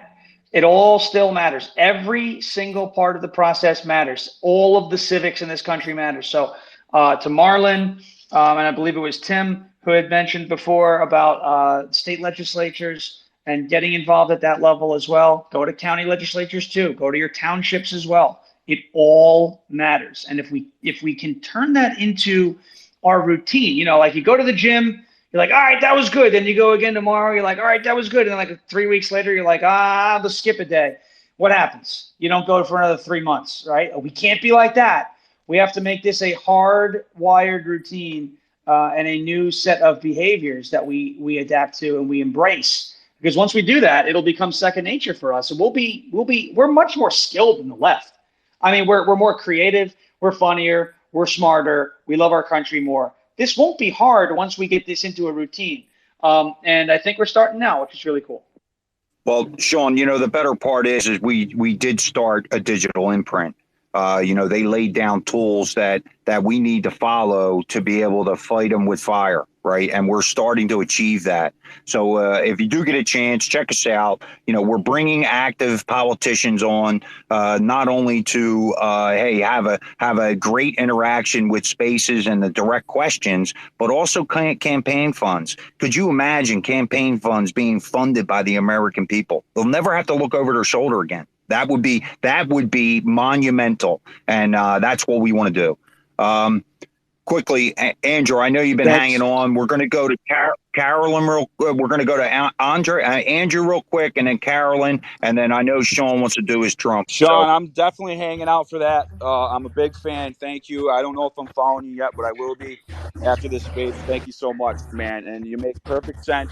That safe space guy that was in here before, block him, report him, and don't let him back in. He's using slurs to describe the host of this space. He's just a troll, just to let you know. I'm closing out. I'm going to stay around for Sean's, Sean's deal there. Absolutely. I just want to go back to Carol. I appreciate Carol. I know we're passionate. We wake up early, and I'm sure Carol hits it first thing in the morning like I do. I mean, 5, 6 in the morning, we're back on doing something. And we kind of were at odds today a little bit, but I think it's just a healthy debate. I appreciate Carol, so I just wanted to close out with that. I'm going to definitely listen to Sean. Thank you so much, guys. I'm going to step out as well, Marlon. Thank you for having me up. Sean, please make sure you follow me back. I love seeing you involved here. I'd like to see you more involved with some more spaces. So thank you guys very much. I'm going to step down to listen for a while. Well, thanks for coming up and sharing. Carolyn. Yeah, thank you so much. So, yeah, Sean is correct about being forced in the two-party system. And don't think they're not in it together, okay? And that's not a conspiracy theory, because in many cases, I know the people personally, and I have known them for years, and they flat out tell me. And some of them would lose their jobs or their positions if that people knew that they were speaking to me, and that's on both sides of the fence. So we know that we have people on both sides of the fence that are unhappy. I've never had that before. I've never had it to the degree before where I'm getting both parties, elected officials on both sides, that are speaking to me because they understand. They care like I do. There's some good ones that care like I do, or it's gone a bridge too far. So yes, in our voter rolls and all that stuff, I have access to data specialists, and I have this sure database here in my house. It was absolutely donated to me by a supporter so that I could check all of my signatures and things like that. And the way that these politicians absolutely judge their popularity and how hard they have to work or not is by the voter rolls, and is by being registered as a Democrat or Republican.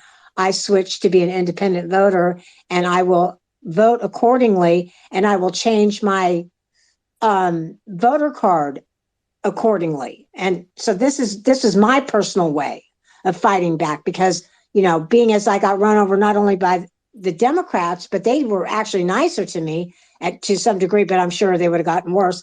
The Republicans, the rhino Republicans. I don't even like to use the word rhino, because that's not even accurate. Republican in name only. No, these people are communist. Okay, they're communist. They're cheats, and they're dishonest. Okay, and I think that insults a rhino, to tell you the God's honest truth. But so I refuse to carry a card in my wallet that says I belong to an organization that felt that it was appropriate to railroad me. So yeah, I'm not doing that. So I agree with the things that Sean said, and I kind of lost my train of thought. But yeah, so I wanted to say that, Deb, it was good to hear you. Sean, I followed you back. Thanks for bringing me up. I'm going to go ahead and listen, and God bless you. Thanks, Caroline. So, Sean, before I let you do your Trump impression, because it sounds like it's legendary, it better be as good as everybody says it is, right? So, Sean, I implore you to entrench yourself in the community. I have my state legislatures in my everyday world. I hear the horrors on how the weaker Republican was funded by the Democratic arm of the unions in my state. This unfolded in front of my eyes. So I can tell you, if you were in my space last Wednesday, I was spewing venom because I knew what happened. And a lot of the people don't even realize that most of these elections are won by the Board of Elections striking signatures, not getting the right people on the ballots, not informing people, and beating the incumbents with Democrat money. And that's what's happening. So I was furious. So, and usually, Sean, actually, I run this space every day we run this space every day between 9 and 12 p.m. East, right? Obviously, you see it's after 1 o'clock. We've gone way organic. So, we do implore you to come in. You can check in anytime with us, and I'm sure our community would be love to hear you. So to you, Sean. Yeah, before I dive into Trump, this is a great group. I love everything that I'm hearing. It seems like y'all stand for the right things. And the one thing that you said, Marlon, is imagine a campaign 100% funded by the American people. Because the biggest problem is when you have these huge donors, well, that's who the candidates become beholden to. But if your huge donors collectively are the people, then guess who you're beholden to? Just like it's supposed to be.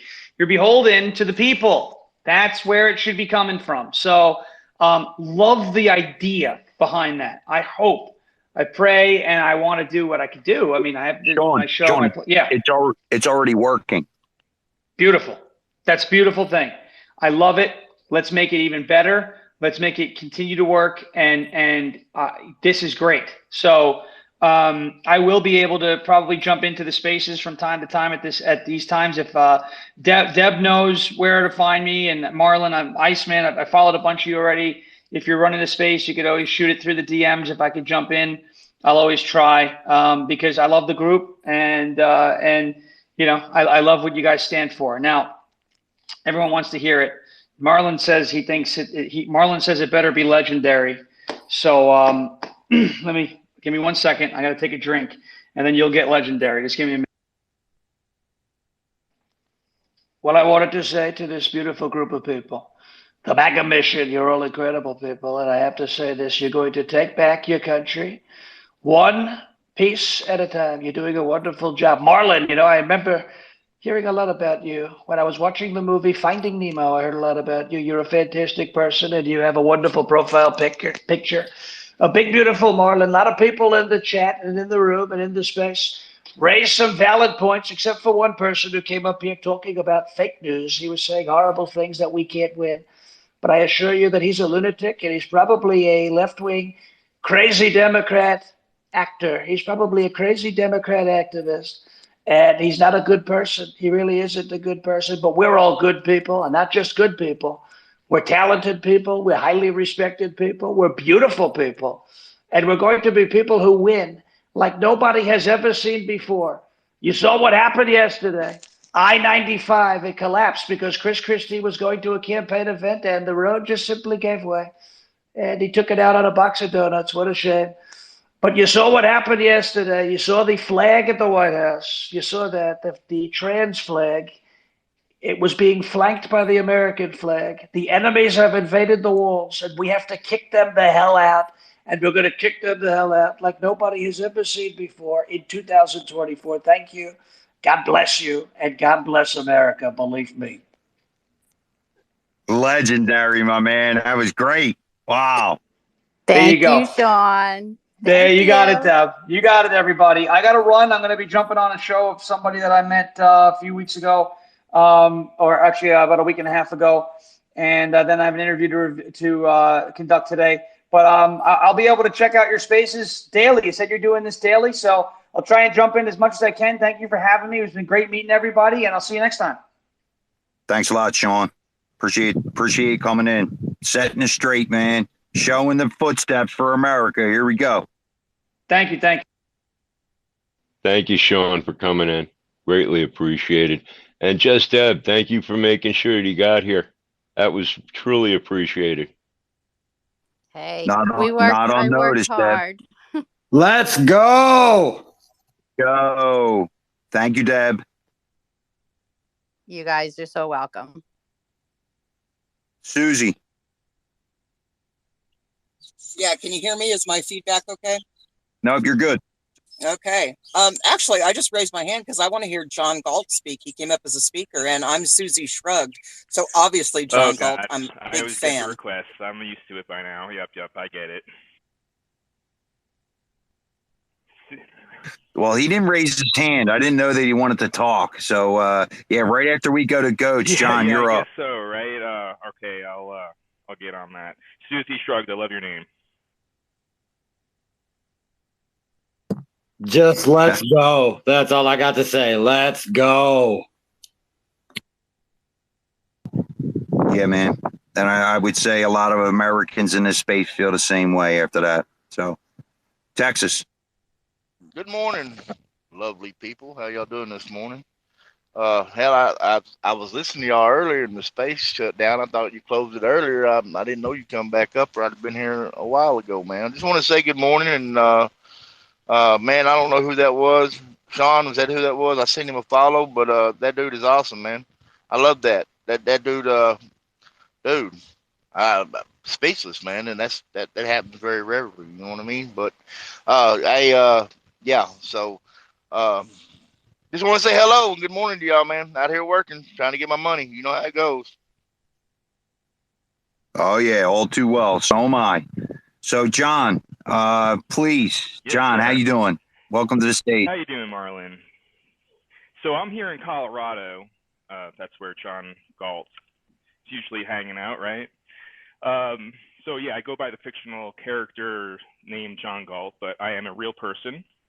Just to let everybody know, I'm not just some figment of your imagination. Here in Colorado, I guess way different.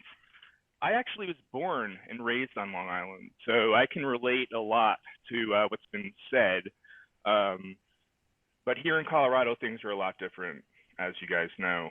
I'm trying to figure out what I can do, be most effective. Going back 10 years, it's difficult. It's really difficult west of the Mississippi. So I'm just looking for ideas at this point. It's still early in the game, so I'm not too dismayed the lack of ideas that I have, but I'm open to listening to what everybody's saying at this point. And yeah, I'm in observer mode. So let's go, people. Let's do it. Let's get Trump back in the White House. It's got to happen. Well, the better part of that, John, is we got to concentrate on 23. And I think in a lot of spaces that message is lost, right? We have to set our states up for the best condition to be able to accept maybe a Trump policy, or your states still have to go along. So I hear 24. I think it's more important to focus on 23 because 23 is much more local. It's going to put positions in county seats that's going to be able to receive that Trump error coming in. So this is what we got to concentrate on.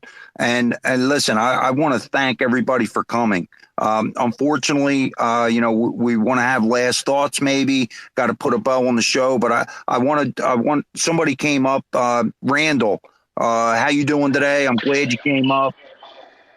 Good, brother. Hey, last week I mentioned on the space about a clip, and I put it in the bubble just before. And I've been making too much noise to join the call, but I put this clip on there, and it was Trump's attorney talking to Stephanopoulos. I brought it up, and I found it again. It was on Instagram, and I posted the link. So if anybody gets a chance, it was just really good to see a lawyer push back on Stephanopoulos and leave him dumbfounded. And I mean, I loved it, and I think we need a lot more of that. And I'm amazed that it made it on Instagram, and it's still not taken down. But that's really all I had to add. I missed much, but I did hear, I forget his name, the guy that just did the Trump imitation. He's all over Instagram all the time. Gets me rocking and laughing every time I hear him. He is terrific. But anyway, great job, guys. I wish I was here earlier, but I just couldn't do it. But we'll be in tomorrow. Well, thanks, Randall. Well, the best part about that is you can go back and actually listen to the recording for anybody that missed it. So this is the way that we're reaching the people outside of Twitter and be able to have this imprint outside. So people on Google are actually going to find this space and be able to listen to it. So this way, it's not just trapped in Twitter. Really, my hat's off to MAGA because he's really the one that put this together and gave us the voice. And this is an accomplishment, and that is no joke about that system that we're starting, that we can actually fund these politicians from the American people and not through us, directly to the candidate. We've had a lot of people come in, Nate Kane and Christian Lamar and Scott Pressler, and hey, these people are stepping up and they're coming in, they're doing the work. That's what we need in America, to go back and do the work again. That's where we lose a lot of American people. So quickly, I want to turn to Iceman and MAGA and Susie for any last closing thoughts, and maybe we can put a bow on it. Yeah, thanks, Marlon. I wanted to jump in and apologize earlier. I was trying to talk and I had some distractions, and I just have been busy working. So forgive me for that, everybody. We don't want people to get in trouble. And look, I understand the desire to go and protest, okay? I get it. It's the outcome that brings the indictments later. And the outcome comes from the bad actors. And those bad actors are going to be there to create a violent action so that then people can be ringed in on indictments. And that's the biggest problem that I see with going to a place and protesting. If that's what you want to do, I can't stop you, but I just don't will Fed want somebody to get arrested? No, I don't think they would. Okay, so we're definitely not, we're not encouraging people to commit acts of violence and do anything outside of the legal bounds of the law and following the right process. So I just want to say thank you to everybody for showing up, and I'm going to land it there. And sorry about being so distracted today, Marlon and everyone. Thank you. No problem, buddy. No problem. Thanks for coming up. Santino. Hey, thank you, Marlon, for having me. I jumped in really late, but I want everybody to know one thing that I believe in. I've always said this in other spaces, and I want everybody to remember that we the people, we are the employers. They are the employees. We've hired them to do a job, and that job is to take care of our land and our countries. And as soon as they don't do that, they are fired. They are out. That has been it's been lost through the wing, and we have to go back to those ways. Any piece of paper that is placed on their desks, they have to run it by us, and we pay their wages. It's not the other way around. And I really stand by that. And I think that we've forgotten this, that we are the employers. They are the employees. You don't do your job, you are fired. You're out. And that's what I wanted to say. But what a great space, Martin. I'm so glad I'm here. Well, thanks for coming in. And it's always a pleasure. I want more people to come up. I want the objective views. I understand that hey, we had a disruptor, but we need to hear the other stories out there to be able to come up with logical decisions. Obviously, it has not been done in a very long time. We need to bridge this gap, bring the younger generation in to be able to have them open up their minds and look at it logically, not just from what the media is saying to us. So, Susie, do you have anything you want to add? Yeah, I just want to say that remember the Revolutionary War. It was only 3% who stood up to King George. The other 97% wanted to sit back and they wanted to stay in the comfort of their little spaces and they didn't want to do anything. And it took 3% of, I'm going to say the men because the women weren't out fighting, right? To stand up and give us the country that we have or that we had. We've given up. We have given away everything. And Santino, I love the fact that you say they work for us and we're going to hold them responsible. But honey, I have been hearing that we're going to hold them responsible for 40 years and look where we are. We talk a big game, but we don't. Where is the responsibility being held? Where's Marjorie Taylor Greene? Where are all these? McCarthy sold us out on this budget deficit or whatever budget ceiling, debt ceiling. Sorry. And so I just, I know MAGA's a much more peaceful warrior than I am, probably because I'm older and crankier and I'm done. But it's, how were we founded? Who were our founders? They were a bunch of lawbreakers. They were traitors and they fought. And, are we a traitor to our country or are we a traitor to our government? And right now, our government isn't doing anything for us, but throwing us under the bus and putting pride flags up on our White House, right? So, there comes a time where you're being a traitor to your country if you're capitulating to the government. And with that, I'll land my broom. Love you guys. Thank you, Susie. And it's great that you come here and you contribute every day. Texas and Goats and Andrew and Patriot. These are the people that make this show. It's not me. It gives me great joy to hear fellow Americans speaking and thinking like I do. That I think is I think that's special. I really do. Andrew.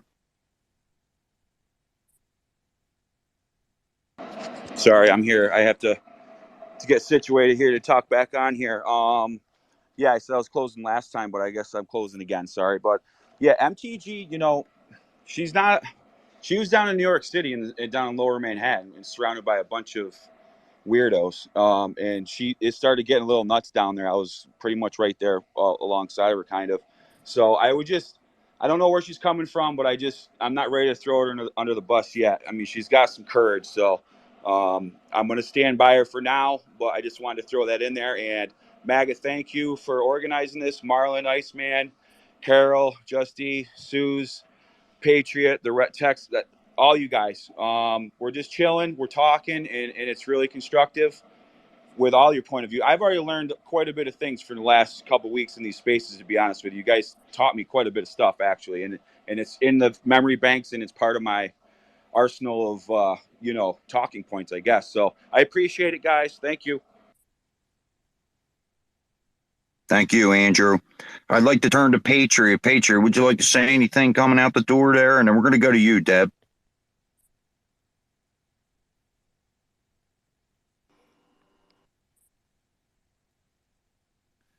No problem. Go ahead, Deb.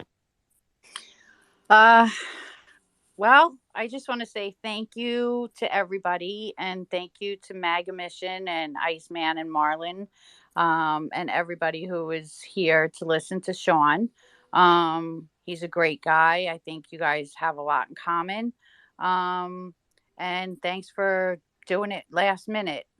And meanwhile, keep fighting, and hopefully Trump 2024. And everybody keep eyes on TV tomorrow, or your internet, or wherever you get your news from, so we can see what is going on. And let's cross our fingers and hope that he doesn't get arrested. Thank you, everybody. Thanks for having me. Well, I'm glad you came in. We have one more speaker. I see you, Sam.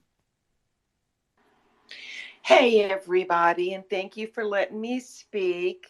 Marlon, Iceman, MAGA. Just to say, I was in a space last night with Santino, and we had a great space and great conversation. I absolutely loved talking to him, but I only wanted really to say one thing. I keep hearing flags.